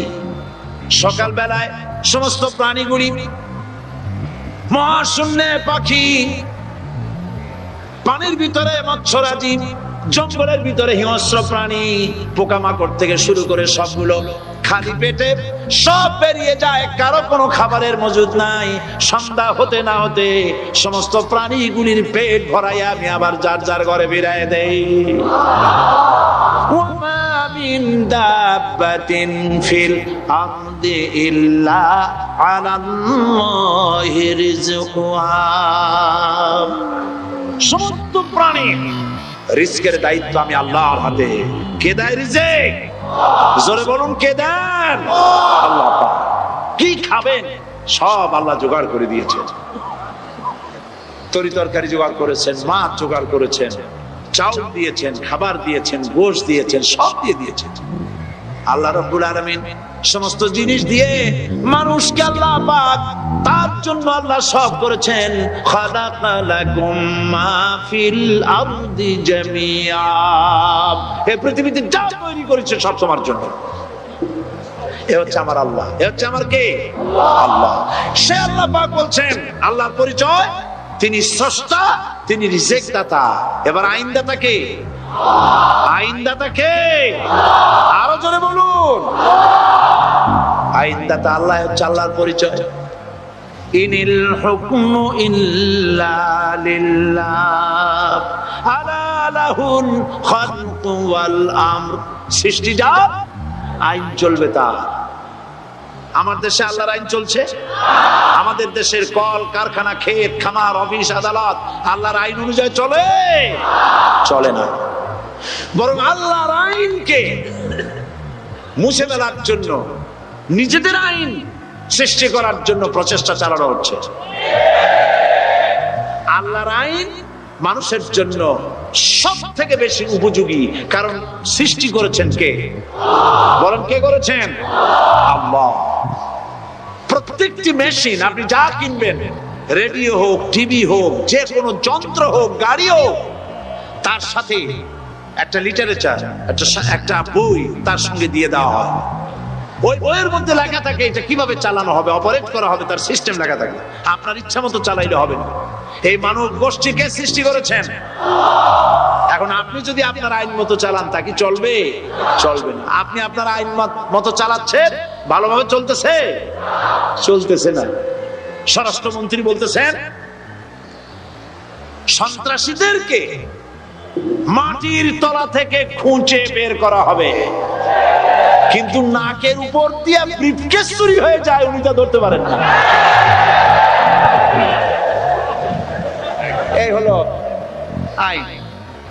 অনাবরত খুন হচ্ছে, অনাবরত সন্ত্রাসী তৎপরতা চলছে, আর ওনারা বলছেন আগের থেকে এগুলি চলে আসছে, একজনের খুনের বিচার না হইলে এরকম খুন তো হইতেই থাকবে। তাহলে খুনকে, হত্যাকে, সন্ত্রাসকে সরকার জাস্টিফাইড করছে। নাউযুবিল্লাহি মিন যালিক। এই জন্য আইন হতে হবে আল্লাহর। আইন হতে হবে কার? চিল্লায় বলেন, আল্লাহ পাকের আইন হতে হবে। আমি একদিন পার্লামেন্টে বলেছিলাম, আমার দেশের নেতা নেত্রীরা বারবার হজ করতে যান, উমরা করতে যান, সেখান থেকে আসার সময় কি আনেন? আতর, পাথর, সুরমা আর খুরমা, এই কিছু নিয়ে আসেন। কিন্তু আমি বলেছি, আপনারা কি কিছু চোখে দেখেন না? পার্লামেন্টে এইভাবে বক্তৃতা করেছি, কিছু চোখে দেখেন না? আমি প্রশ্ন করে আমি আবার জবাব দিচ্ছি, আপনারা যারা হজ করতে যান, উমরা করতে যান, হজের কথাই বলি, এই হজ করতে যখন যান তখন মুজদালিফায় একটা রাত কাটাইতে হয়। সেটা কোন দিন? ইয়ৌমে আরাফার পরের দিন। এই মাঠে দালান কোঠা আছে, এখানে বেড়া আছে, শামিয়ানা আছে, পর্দা আছে, তাবু আছে, কিচ্ছু নাই। লক্ষ লক্ষ নারী আর পুরুষ পাশাপাশি শুয়ে থাকে, তাও সুবহানাল্লাহ কইতে ইচ্ছে করে না। সারা রাত জনে জনে পুলিশ পাহারাদার নাই। কিরকম মেয়ে এলো, চাঁদের সৌন্দর্য হার মানায় দিতে পারে এরকম সুন্দরী। এরকম সুন্দরী নারী, সুদর্শন পুরুষ পাশাপাশি রাস্তার ধারে মরুভূমির ভিতরে সারা রাত কাটাচ্ছে। ইয়মে আরাফার পরের রাতটা একটা রাত পুরা এভাবে চলতেছে বছরের পর বছর, শতাব্দীর পর শতাব্দী, সহস্রাব্দীর পরে সহস্রাব্দী। আমি প্রশ্ন করি, পৃথিবীর ইতিহাসে কেউ কি এমন কথা বলতে পেরেছে, লিখতে পেরেছে যে মুজদালিফার রাতে সেখান থেকে 10টা নারী হাইজ্যাক হয়েছে, 5টা নারী লাঞ্ছিত হয়েছে? বলতে পারবে? গভীর রাত্রে পুরুষ সঙ্গী ছাড়া সুন্দরী রমণী, যুবতী রমণী একাকিনী নিজের ঘর ছেড়ে আল্লাহর ঘরে তাওয়াফ করতে আসে। তাওয়াফ সেরে তাহাজ্জুদের নামাজ পড়ে আল্লাহর কাছে মোনাজাত করে একা একা হাজার হাজার লাখো পুরুষের ভিতর থেকে আপন ঘরে ফিরে যায়। কারো বাবার হিম্মত নাই একবার তাকায় সে তো রূপ উপভোগ করার জন্য আবার তাকায়, অথবা তার আঁচল ধরে টান মারে। আছে ইতিহাস? কথা কন না কেন? সুন্দরী একটা মাইয়া মক্কা থেকে মদিনা থেকে পাওয়া যায় না, 15 দিন হয়ে গেছে। হয়েছে কখনো? এবার জবাব দেন, কেন হয় না? কেন হয় না? আমার দেশের মেয়েরা রাস্তা দিয়ে হাঁটতে পারে না। হাই স্কুল মেয়েদের, হাই স্কুল মেয়েদের কলেজ যখন ছুটি হয়, তথাকথিত সোনার ছেলেরা গেটের সামনে এতিমের মতো কাড়ায় থাকে। অনবরত হাইজ্যাক হচ্ছে, ধর্ষণের সেঞ্চুরি হচ্ছে। আর ওখানে হয় না কেন? ওখানে হয় না এই কারণে, এই কোরআনের আইন আল্লাহ রাব্বুল আলামিন যে আইন দিয়েছেন, ওখানে আইন বলবৎ আছে। আছে নাকি? আছে কিনা? কোন পুরুষ কোন নারীকে ধর্ষণ করেছে যদি প্রমাণিত হয়, সে যদি ফাহাদের ছেলে হয় আর ফাহাদের মেয়ে হয়, কোরআনের শাস্তি হলো পাথর মেরে উড়াইয়া দাও। তাকে জানিয়ে দেওয়া হবে রেডিও টিভির মাধ্যমে, জেনাকারের সাথে বিচারীর শাস্তি হবে। চতুর্দিকে হাজারো লোকেরা দাঁড়াবে, হাতে পাথর নিয়ে পাথর মেরে তাকে তার গোশত হাড্ডি বাতাসের সাথে উড়ায় দেবে। একজন মানুষ আর একজন মানুষকে খুন করলো, এই আসামি ধরা পড়ে গেল, কোরআনের শাস্তি হলো যখন ধরা পড়বে প্রমাণিত হবে যেমন ভাবে হত্যা করেছে পরেও হত্যা করবে। এই দৃশ্য, এই আইন যদি বাংলাদেশে যদি এই আইন চালু হয়ে যেত, খুনের আসামি ধরা পড়েছে, জেনার আসামি প্রকাশ্য ময়দানে এলো, সাক্ষী প্রমাণে কোর্টে প্রমাণিত হলো সত্যি সে খুনি।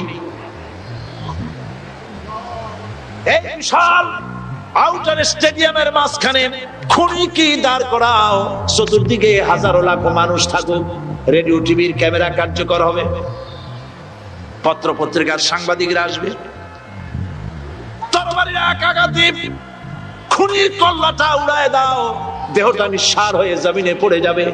এই দৃশ্য যারা দেখবে সচক্ষে, রেডিওতে, পত্র পত্রিকায়, আর 1 বছরের ভেতরে খুন করার হিম্মত কারো পরিচয় উঠবে?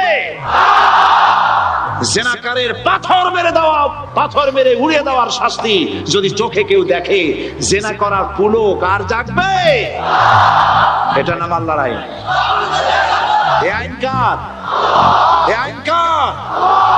এই আইন যতদিন পর্যন্ত বাংলার মানুষের, মুসলমানদের উপরে কার্যকরী না হচ্ছে, এই দেশে কার্যকরী না হবে, ততদিন পর্যন্ত হত্যা, ধর্ষণ, খুন বন্ধ হবে না। বন্ধ হবে। সুতরাং এই আইন হচ্ছে কার? আরো জোরে বলেন, আল্লাহ রাব্বুল আলামিন। মহান আল্লাহ রাব্বুল আলামিনের এই আইন অনুযায়ী যদি দেশ চলে, মানুষ শান্তি পাবে, চুরি বন্ধ হবে, ডাকাতি বন্ধ হবে, জেনা বন্ধ হবে, হত্যা ধর্ষণ বন্ধ হয়ে যাবে। নবীজি এমন একটি আইন চালু করে দিয়ে, কোরআনের বিধান চালু করে দিয়ে এমন একটা সমাজ চালু করেছিলেন, যেই সমাজ সম্পর্কে হুজুর নিজে বলেছেন, খায়রুল কুরুনে কারনি, সর্বশ্রেষ্ঠ যুগ হলো কার যুগ? আমার যুগ। সুবহানাল্লাহ বলেন। রাসূলের যুগ হলো সর্বশ্রেষ্ঠ যুগ। সেই কোরআন, সেই হাদিস আজও আছে না নাই? বলেন জোরে, আজও আছে না নাই? সেই কোরআন এবং সুন্নাহ দিয়ে দেশ শাসন হোক, এটা কি আমরা চাই? কারা কারা চাই? দু হাত উঁচু করে দেখা।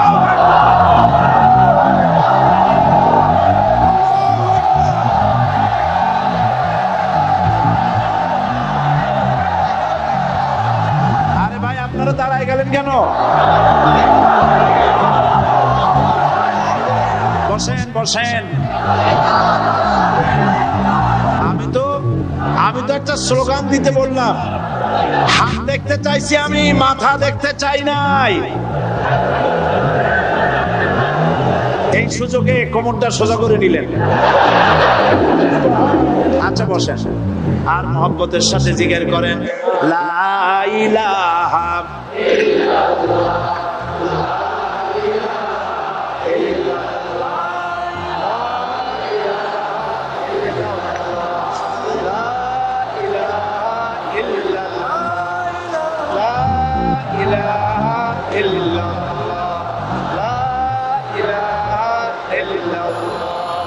জোরে সরে সবাই জিকির করেন, লা ইলাহা ইল্লাল্লাহ, লা ইলাহা ইল্লাল্লাহ, লা ইলাহা ইল্লাল্লাহ, লা ইলাহা ইল্লাল্লাহ মুহাম্মাদুর রাসূলুল্লাহ। বসুন, আমরা মুনাজাত করব।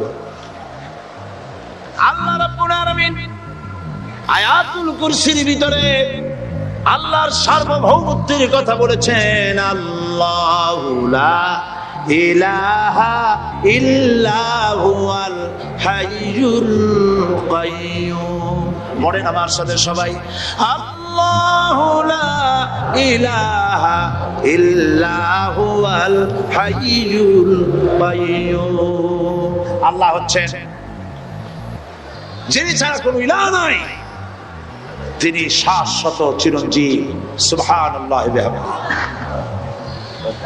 আগামীকাল এর বাকি অংশ আমি আপনাদের সামনে আলোচনা করব ইনশাআল্লাহ। জোরে বলেন ইনশাআল্লাহ। দাঁড়ানো ভাইরা বসেন। আপনাদের পাশে যারা দাঁড়িয়েছেন অনুরোধ করে বসায় যায়, বলেন যে আর 5টা মিনিট বসেন, আল্লাহর রাস্তায় হাঁটেন না। হ্যাঁ বলেন, বলেন আপনারা যে আল্লাহর রাস্তায় হাঁটেন না, বসেন সবাই বসেন। এত বড় মাহফিলের মুনাজাত, সুবহানাল্লাহ বলেন। চট্টগ্রামের ইতিহাসের শ্রেষ্ঠ মাহফিল, চিল্লায় বলেন সুবহানাল্লাহ। গোটা বিশ্বে কোরআনের শ্রেষ্ঠ মাহফিল, বলেন সুবহানাল্লাহ। যারা বলেন আলহামদুলিল্লাহ। আগামীকাল এ মাহফিলের আখেরি মুনাজাত হবে ইনশাআল্লাহ, বলেন ইনশাআল্লাহ। আমি আন্তরিকভাবে দুঃখিত, প্রতি বছর আমার মা বোনদের জন্য, চট্টগ্রামবাসী আমার মা বোনদের জন্য আলাদাভাবে তাদের প্রশ্নের উত্তর দেই এবং তাদের সামনে কোরআন হাদিসের কথা আলাদাভাবে বলি। এবছর দিন কম হয়ে গেল বলে মহিলারা, মা বোনেরা বঞ্চিতা হয়ে গেলেন। শিশু কিশোরদের জন্য আলাদাভাবে সমাবেশ করা হয়, তাও বঞ্চিত হয়ে গেল। এই বিশাল তাফসীরুল কোরআন মাহফিলের বরকত থেকে চিটাগংবাসীকে যারা বঞ্চিত করলো, আল্লাহ তাদের হেদায়েত নসিব করে দিয়ে। যদি হৃদয় থাকে, যদি হৃদয় বলে কিছু থাকে, বিবেক বলে যদি কিছু থাকে, আর শরীর যদি মুসলমানের পিওর রক্ত থাকে, তাহলে বাড়ি বসে অনুশোচনা করা উচিত, চোখের পানি ফেলানো উচিত ওই সব লোকের যারা এই বরকতপূর্ণ মাহফিলকে বাধা দিয়েছে। আর যাদের কলজের মধ্যে আল্লাহ মোহর মেরে দিয়েছে, এগুলোর তো হেদায়েত হবে না। যাদেরকে আল্লাহ পাক তৈরি করেছেন জাহান্নামের জন্য, ওদের কাছে মাহফিল অসহ্য, সহ্যই হবে না। নাউজুবিল্লাহ বলেন। চট্টগ্রামবাসীর জন্য তাফসীরুল কোরআন মাহফিল নিয়ামত। এই নিয়ামত কিয়ামত পর্যন্ত আল্লাহ টিকায় রাখুন, বলি আমিন। আগামীকালের আখেরি মোনাজাতে সমস্ত মুসলমান চতুর্দিক থেকে আল্লাহ পাকের নারা লাগাতে লাগাতে আসবেন। আল্লাহু আকবার, নারায়ে তাকবীর। গোটা চট্টগ্রাম, গোটা চিটাগাং শহর আগামীকাল কোরআনের মিছিলের শহর হবে ইনশাআল্লাহ।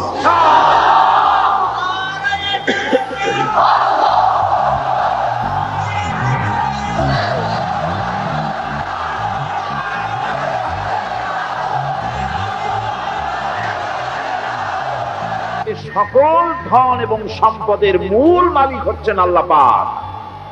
সমস্ত ধন সম্পদের মালিক কে? আল্লাহ সুবহানাহু ওয়া তাআলা।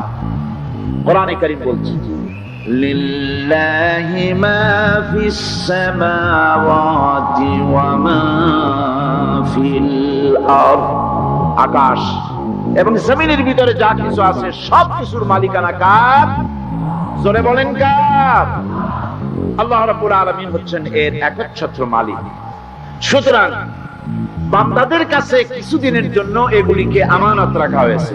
আমাদের ঘর আছে, বাড়ি আছে, ব্যবসা আছে, বাণিজ্য আছে, জায়গা আছে, জমিন আছে, গরু আছে, বাছুর আছে, এই সবগুলি কিছুদিনের জন্য আমাদের কাছে কি রাখা হয়েছে? আমানত। আমানতের মাল আপনি আপনার ইচ্ছা মতো খরচ করতে পারবেন না। আমানতের মাল কি ইচ্ছা মতো খরচ করা যায়? যায় না। আমানতের মালকে খরচ করতে হলে মূল মালিকের ইচ্ছা অনুযায়ী খরচ করতে হবে। মূল মালিককে আল্লাহ রাব্বুল আলামিন বলছেন, ইন্নাল্লাহা ইশতারা মিনাল মুমিনিনা আনফুসাহুম ওয়া আমওয়ালাহুম বিআন্না লাহুমুল জান্নাহ। আমি আমার মুমিনের জান এবং মালকে খরিদ করে নিয়েছি, বিনিময় জান্নাত দিয়ে দিয়েছি। তোমার কাছে যে জান আছে, মাল আছে, এটা তোমার নয়, এটা আমার আমানত তোমার কাছে। সুতরাং এই আমানত খরচ করতে হবে মূল মালিকের ইচ্ছা অনুযায়ী। সমাজের এক শ্রেণীর লোক প্রচুর বিত্তের মালিক হবে, সমাজের এক শ্রেণীর লোক প্রচুর বিত্ত এবং সম্পদের মালিক হয়ে ভোগ বিলাসের আনন্দের স্রোতে ভেসে যেতে থাকবে, নিজেকে ভাসিয়ে দেবে। আর এক শ্রেণীর লোক অনাহারে অর্ধাহারে কষ্ট করবে। এ বিধান ইসলামের নয়। কেউ থাকবে 10 তলায় আর কেউ থাকবে গাছতলায়, কেউ খাবে পোলাও, কোরমা, বিরিয়ানি, আর কারো কিসমতে মরুচ পোলাও হবে না। এ বিধান আল্লাহর নয়। ইসলামের বিধান হচ্ছে যে আল্লাহ যে সব সম্পদ মানুষকে দান করেছেন, এই সম্পদের ভিতরে বিত্তহীনদের অধিকার রাখা হয়েছে। বিত্তহীন যারা গরিব, যাদের কিছু নাই, তারা আপনার করুণার পাত্র নয়। কি বলেন? তারা কি ধনীদের করুণার পাত্র? কোরআনে কারীমে আল্লাহ বলেন, ওয়াল্লাযীনা ফী আমওয়ালিহিম হাক্কুল লিস-সাইলি ওয়াল মাহরুম। ধনীদের সম্পদের ভেতরে গরিবদের, বিত্তহীনদের অধিকার রয়েছে, সে অধিকার আদায় করে দাও। দান করা এমনি দিয়ে দাও এক জিনিস, গরিবদেরকে, বিত্তহীনদেরকে ইসলাম করুণার পাত্র বানায় নাই, বলেছে অধিকার। অধিকারটা বড় মজবুত কথা, এই কথার লোড আছে, ওয়েট আছে। আপনার আমার সম্পদের, অর্থাৎ যাদের বিত্ত আছে, বিত্ত সম্পদওয়ালা সম্পদশালী লোকেদের সম্পদের ভেতরে গরিবদের অধিকার রয়ে গেছে, সে অধিকার আদায় করতে হবে। ইসলাম সকল মানুষের দারিদ্র্য দূর করে বেঁচে থাকার মৌলিক অধিকার প্রতিষ্ঠিত করেছে। রাসূল করিম সাল্লাল্লাহু আলাইহি ওয়াসাল্লাম বলেছেন, লাইসা লি ইবনি আদম হাক্কুন সিওয়া হাযিহিল খিসাল, বাইতুন ইয়াসকুনুহু ওয়া সাওমুন ইউআরি আওরাতাহু ওয়া জালফাল খুবজি ওয়াল মা, আখরাজাহু তিরমিজি। তিরমিজি শরীফের হাদিসের ভেতরে এসেছে, রাসূল করিম সাল্লাল্লাহু আলাইহি ওয়াসাল্লাম বলেছেন, প্রত্যেকটি বনি আদমের তার বাস করার জন্য একটা গৃহ, এবং লজ্জা ঢাকার জন্য, শীত নিবারণের জন্য তার বস্ত্র, আর ক্ষুধা মিটাবার জন্য তার পানি আর রুটি ইত্যাদির ব্যবস্থা করতে হবে, চাই সে মুসলমান হোক আর হিন্দু হোক আর খ্রিস্টান হোক। বনি আদম, আদমের সন্তান যে মানুষ, যে তার এই অধিকার ইসলাম প্রতিষ্ঠিত করেছে। আজ বলা হচ্ছে খাদ্য, বস্ত্র, বাসস্থান সমাধান দেবে অমুকরা তমুকরা, এরকমের স্লোগান হয় না? ওরা দিতে পারবে না, ওরা দিতে পারে নাই। খাদ্য, বস্ত্র, শিক্ষা, চিকিৎসা, বাসস্থানের গ্যারান্টি দিয়েছে কোরআন, দিয়েছে আল্লাহ রসুল জনাব মুহাম্মদ রাসূলুল্লাহ সাল্লাল্লাহু আলাইহি ওয়াসাল্লাম। ইসলাম অর্থনৈতিক নিরাপত্তার জন্য যে সব পন্থা অবলম্বন করেছে, সেটা হচ্ছে যে সমাজের কর্মক্ষম সকল ব্যক্তি রুজির জন্য পরিশ্রম করবে, কেউ বসে থাকতে পারবে না। এটা হচ্ছে ইসলামের নিয়ম, কেউ বসে থাকতে পারবে না। কোরআনে কারীম বলছে, ফাইদা কুদিয়াতিস সালাতু ফান্তাশিরু ফিল আরদ ওয়াবতাগু মিন ফাদলিল্লাহ। ফাইদা কুদিয়াতিস সালাত, যখন তোমার নামাজ সম্পূর্ণ হয়ে গেল, ফান্তাশিরু ফিল আরদ, ছড়িয়ে পড়ো আমার জমিনের উপরে, ওয়াবতাগু মিন ফাদলিল্লাহ, আর আমার অনুগ্রহ অনুসন্ধান করো। রুজি কামানো কোনো খারাপ জিনিস না। কেউ মনে করে সারাদিন বসে বসে আল্লাহর জিকির করব, কেউ দুনিয়াটারে ঝামেলা মনে করে জঙ্গলে চলে যেতে চায়, এটা নিয়ম না। আপনি বসে থাকতে পারবেন না, আপনাকে কাজ করতে হবে। রুজি কামাই করাটাকে কোরআনে কারিমে এতটা সম্মান দিয়েছে, যেটাকে ফদলুল্লাহ বলা হয়েছে। ফদলুল্লাহ, এটা আল্লাহর অনুগ্রহ, সুবহানাল্লাহ বলেন। এটাকে ফজলুল্লাহ বলা হয়েছে, এটা জিনাতুল্লাহ বলা হয়েছে। আপনি যে কাপড় চোপড় ব্যবহার করেন, এই কাপড় চোপড়ের ব্যাপারে আল্লাহ পাক প্রশংসা করেছেন, কাপড় চোপড় সুন্দর করতে বলেছেন। তারপরে রুজি রোজগার হালাল করতে বলা হয়েছে, এবং রুজি কামাবার ব্যাপারে হালাল ভাবে রুজি কামাবার জন্য ইনস্পিরেশন দেওয়া হয়েছে কোরআন এবং হাদিসে। রাসূল করিম সাল্লাল্লাহু আলাইহি ওয়াসাল্লাম বলেছেন, আল কাসিবু হাবিবুল্লাহ, সহজে যে উপার্জন করে সে আল্লাহর বন্ধু। যে ব্যক্তি ঠেলা গাড়ি চালায়, কুলি মজুর, রিক্সা চালায়, নিন্দা নাই, তাকে নিন্দা করা যাবে না। রিক্সাওয়ালাও একটা গুরুত্বপূর্ণ দায়িত্ব পালন করছে। কুমার, কামার, তাঁতি, জেলে, ধোপা, নাপিত সবাই কাজ করছে। প্রত্যেক কাজের সম্মান ইসলাম দেয়, সুবহানাল্লাহ।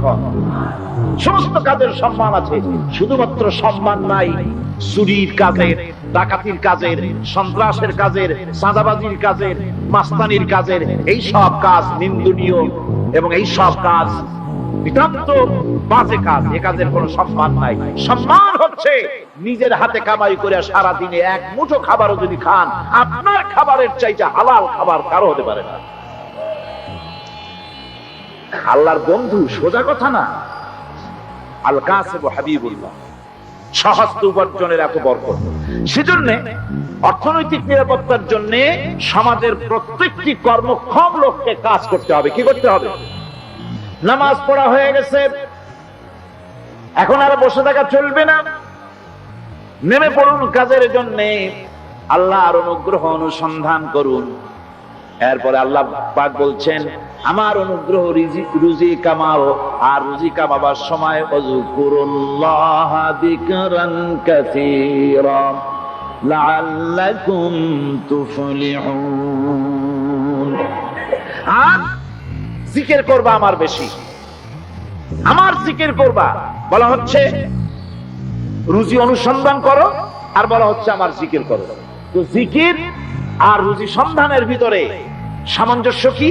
সামঞ্জস্যটা হচ্ছে এই যে আপনি যখন উযকুরুল্লাহ কাসীরান, আপনাকে বেশি করে জিকির করতে হবে। জিকির মানে কি? স্মরণ করা। জিকির মানে কি? স্মরণ করো, আল্লাহকে স্মরণ করেন। রুজি যখন কামাতে যাবেন স্মরণ করবেন কারে? চিল্লায় কোন কারে? আপনি রুজি কামাবার জন্য চাকরি করতেছেন, অফিসে বসে যদি আল্লাহ রাব্বুল আলামিন আপনার স্মরণে থাকে, তাহলে ঘুষ খাওয়া আপনার জন্য সম্ভব হবে না। কথা ঠিক কিনা? আল্লাহ পাক বলছেন, রুজি কামাবার জন্য তুমি যে পরিশ্রম করবে, ওই পরিশ্রমের সময় বেশি বেশি জিকির করো, আমারে স্মরণ রাখো। অফিসে বসে যখন তুমি কাজ করবে, আমি যদি স্মরণে থাকি, তাহলে তুমি ঘুষ খাইতে পারবে না। তুমি জমিন চাষ করবে, জমিন চাষ করার সময় আমি যদি তোমার স্মরণে থাকি, জমিনের আইল ঠেলা তোমার পক্ষে সম্ভব হবে না। যত রকমের রুজির রোজগারের পথ আছে, আমাকে স্মরণ করো, খারাপ পথ থেকে বাঁচো, হালাল ভাবে রুজি কামাও। হালাল রুজির ভিতরে আল্লাহ রাব্বুল আলামিন বরকত দিয়ে দিবেন। আর কাজ করার জন্য বলা হয়েছে, রাসূল করিম সাল্লাল্লাহু আলাইহি ওয়াসাল্লাম বলেছেন, ইজা সাল্লাইতুমুল ফাজরা ফালা তানুমু আন তালবি আরযাকুকুম। ফজরের নামাজ পড়া হয়ে গেছে, ঘুমায়ও না। আমাদের একটা আম অভ্যাস হয়ে গেছে ফজরের নামাজ পড়ে ঘুমানো। হাদিস শরীফে বলা হচ্ছে, ফজরের নামাজ পড়া হয়ে গেছে, ঘুমায়ও না। রুজি তালাশ করো, রিজিক তালাশ করো, নিজের সাহায্য করো, অন্যকে সাহায্য করো, নিজের সংসারের জন্য কাজ করো, অন্যের জন্যও করো। হালাল ভাবে রুজি কামাই করে বউকে একটা ব্লাউজ কিনে দিয়েছেন, একটা শাড়ি কিনে দিয়েছেন, বাচ্চাকে ক্লাসের বই কিনে দিয়েছেন, বাজার থেকে মাছ তরি তরকারি কিনে। অক্ষম ব্যক্তিদেরকে সহযোগিতা করবে, যারা নাকি উপার্জন করতে পারে না, ওই জাতীয় লোকদেরকে তারা সহযোগিতা করবে। ওয়ায়াকফুলু গানিয়ুহুম ফাকিরাহুম। সেই সমাজের যারা নাকি সামর্থ্যবান, তারা রোজগার করবে এবং গরিবদেরকে সহযোগিতা করবে। আল্লাহর নবী বলেছেন, সে ব্যক্তি মুমিন নয়, সে ব্যক্তি মুমিন নয়, সেই ব্যক্তি মুমিন নয়। সাহাবায়ে কিরাম হতচকিত হয়ে উঠলেন, প্রশ্ন করলেন, নবীজি কোন ব্যক্তি মুমিন নয়? আল্লাহর নবী বলেন, যেই ব্যক্তি পেট পুরে আরাম করে ঘুমায় গেল, এ কথা জানার পর যে তার প্রতিবেশী না খেয়ে শুয়ে আছে, ক্ষুধার যন্ত্রণায় কাতরাচ্ছে, এ কথা জানার পরে সেই মুসলমান ব্যক্তি আরাম করে পেট ভরে খেয়ে ঘুমায়, সে কখনো মুমিনের দাবি করতে পারে না, মুমিন হতে পারে না। কত বড় কথা! ইসলাম মানুষকে তাগিদ করেছে তার প্রতিবেশীর উপরে লক্ষ্য রাখার জন্য, তার প্রতিবেশীকে লক্ষ্য রাখার জন্য, গরিব মানুষের প্রতি লক্ষ্য রাখার জন্য। রাসূল করিম সাল্লাল্লাহু আলাইহি ওয়াসাল্লাম বলছেন, আইয়ু রাজুলিন মাতা দিয়ান বাইনা আগনিয়ায়ে ফাকাদ বারিয়াত মিনহুম জিম্মাতুল্লাহি ওয়া রাসূলুহু। আল্লাহর নবী বলেন, কোন ধনী ব্যক্তিদের মাঝে কোন গরিব প্রতিবেশী যদি না খেয়ে মারা যায়, তাহলে ওই এলাকার বিত্তশালী লোকদের সাথে আল্লাহর সমস্ত সম্পর্ক, রাসূলের সব সম্পর্ক ছিন্ন হয়ে যায়। কে বলতে পেরেছে এত বড় কথা?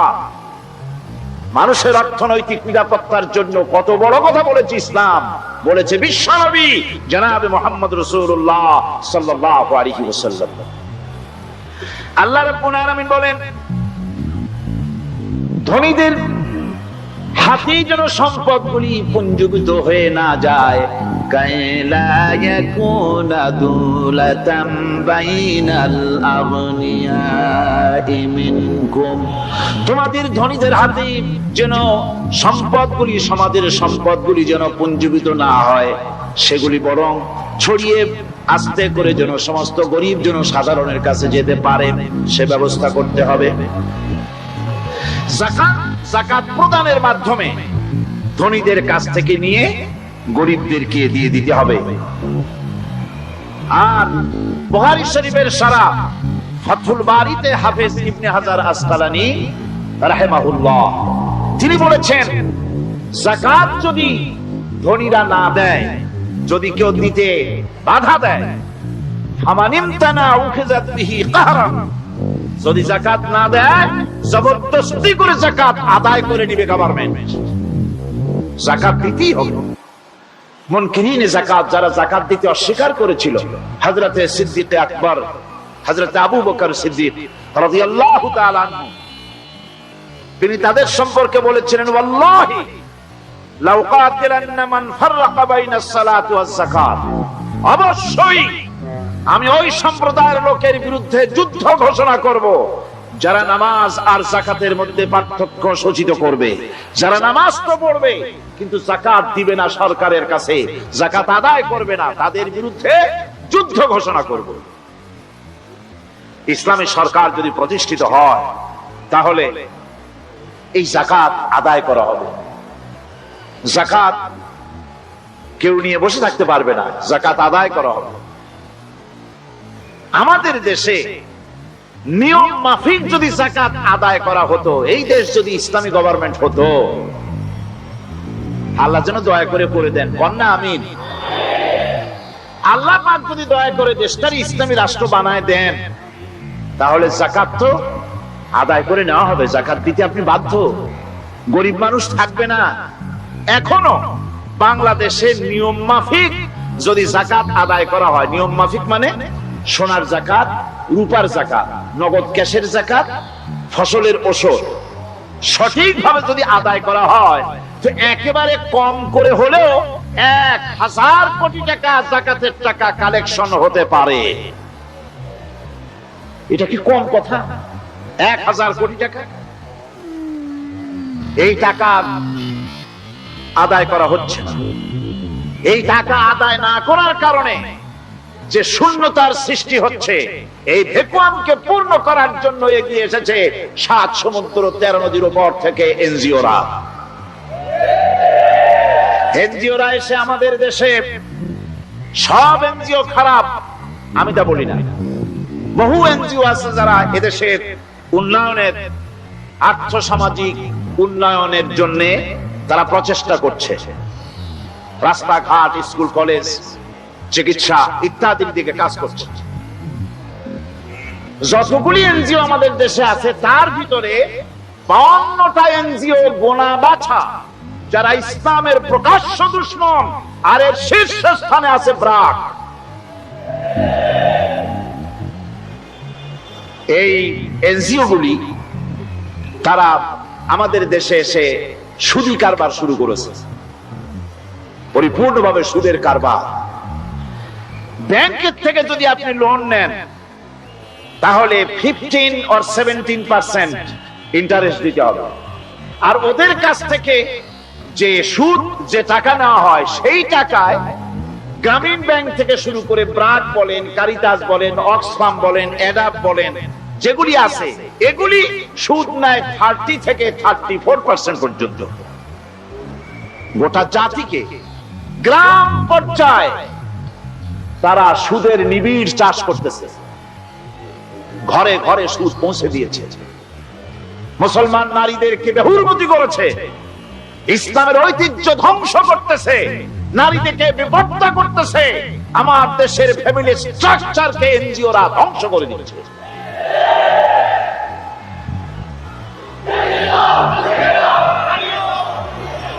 সুতরাং এনজিওরা এই সুযোগটা পেত না। যদি যাকাত কালেকশন করা হতো, আর যাকাত দিয়ে, যাকাত যে সব জায়গায় খরচ করতে হয়, সেই খরচ করার জায়গাগুলিতে সঠিকভাবে যদি ব্যয় করা হতো, এই অবস্থা হতো না। বাংলাদেশে সম্পদের অভাব নাই। যারা বলে বাংলাদেশ গরিব, আমি তাদের সাথে একমত নই। আক্ষরিক অর্থে বাংলাদেশ গরিব নয়, বাংলাদেশে সম্পদ আছে। বাংলাদেশে যে জিনিসটার অভাব সেটা হচ্ছে ইনসাফ ভিত্তিক বন্টনের অভাব। এখানে কেউ তো 1000 বিঘা জমির মালিক, বিঘা বুঝেন না কি কোন আপনারা? কানি। কেউ তো 1000 কানির মালিক, আর কারো তো রান্নাঘর উঠাবার জায়গা নাই। কথাটা ঠিক কিনা? কেউ তো শত শত কোটি টাকা, কত কোটি টাকা যে আছে তা হিসাব করে মাসখানেক লাগবে, গুনিয়া খুলাইতে পারবে না। আর কারো তো একটা ট্যাবলেট কেনার পয়সা নাই। সুতরাং আমার দেশে যেভাবে গরিব বলা হয়, আক্ষরিক অর্থে ওইভাবে আমার দেশ গরিব নয়। আমাদের দেশে সম্পদ আছে, বহু জমি অনাবাদি ফেলে রাখা হয়েছে, রাসূল কারীম সাল্লাল্লাহু আলাইহি ওয়াসাল্লাম বলেছেন, সেই ব্যক্তির জমিন রাখার অধিকার নাই যে ব্যক্তি তা চাষের আওতায় না আনে। আছে না বহুত জমি পড়িয়া? আবাদযোগ্য জমি আমাদের দেশে আছে যা, তার 2,40,00,000 একর। আমাদের ভূমি সম্পদ রয়েছে, বনজ সম্পদ যা আছে সেটা হচ্ছে 32,53,860 একর জুড়ে বিরাট বনজ সম্পদ আমাদের আছে। ভূমি সম্পদ আছে, বনজ সম্পদ আছে। আমাদের রয়েছে পানি সম্পদ, প্রায় 250 নদী, 3,600 বর্গ মাইল জুড়ে নদীগুলো প্রবাহিত আছে। আমাদের পানি সম্পদ আছে। আমাদের গ্যাস সম্পদ আছে, যে গ্যাস অন্তত 100 বছর চলতে পারে। প্রত্যেক বাড়িতে বাড়িতে গ্যাসের সংযোগ দিলেও 100 বছরে ঘুরাবে না। আলহামদুলিল্লাহ কইতে ইচ্ছা করে না? জোরে কোন আলহামদুলিল্লাহ। আমাদের গ্যাস সম্পদ রয়েছে, আমাদের মৎস্য সম্পদ আছে, পশু সম্পদ আছে, কৃষি সম্পদ আছে, আরো রয়েছে বিপুল জনশক্তি। জনশক্তি কাজ সবচাইতে বার্ডেন মনে করা হয়। জনশক্তিকে বলা হয় বাংলাদেশের সবচাইতে বড় সমস্যা, জনশক্তি সমস্যা। এটা হচ্ছে যে সরকার আসে তারই ভূতে পায়, যে যায় লঙ্কা সে আর মানুষ হালে ফেরে না। মানুষগুলি তার জন্য জ্বালা। অথচ এই মানব শক্তি হচ্ছে শ্রেষ্ঠ শক্তি। ইউনিভার্সিটি জনমের মতো না বাড়াইয়া, এখন তো ইউনিভার্সিটি দাবি করতেছে সকলে, গ্রামে গঞ্জে থানায় রান্নাঘরে সব জায়গায় কয় আমাদের ইউনিভার্সিটি জন্ম। আর ইউনিভার্সিটির ফজিলত কি তা তো আমরা দেখতেইছি। এর থেকে বেশি করে পলিটেকনিক ইনস্টিটিউট, ভোকেশনাল ইনস্টিটিউট ইত্যাদি যদি বানানো হতো, ভিক্ষার হাতকে কর্মীর হাতে যদি পরিণত করা যেত, মানুষগুলিকে যদি কর্মক্ষম করা যেত, তাদেরকে যদি মডার্ন টেকনোলজি যদি শিক্ষা দেওয়া যেত, তাহলে এই মানব শক্তি রপ্তানি করে বা পৃথিবীর বিভিন্ন দেশ থেকে মূল্যবান বৈদেশিক মুদ্রা অর্জন করা যায়।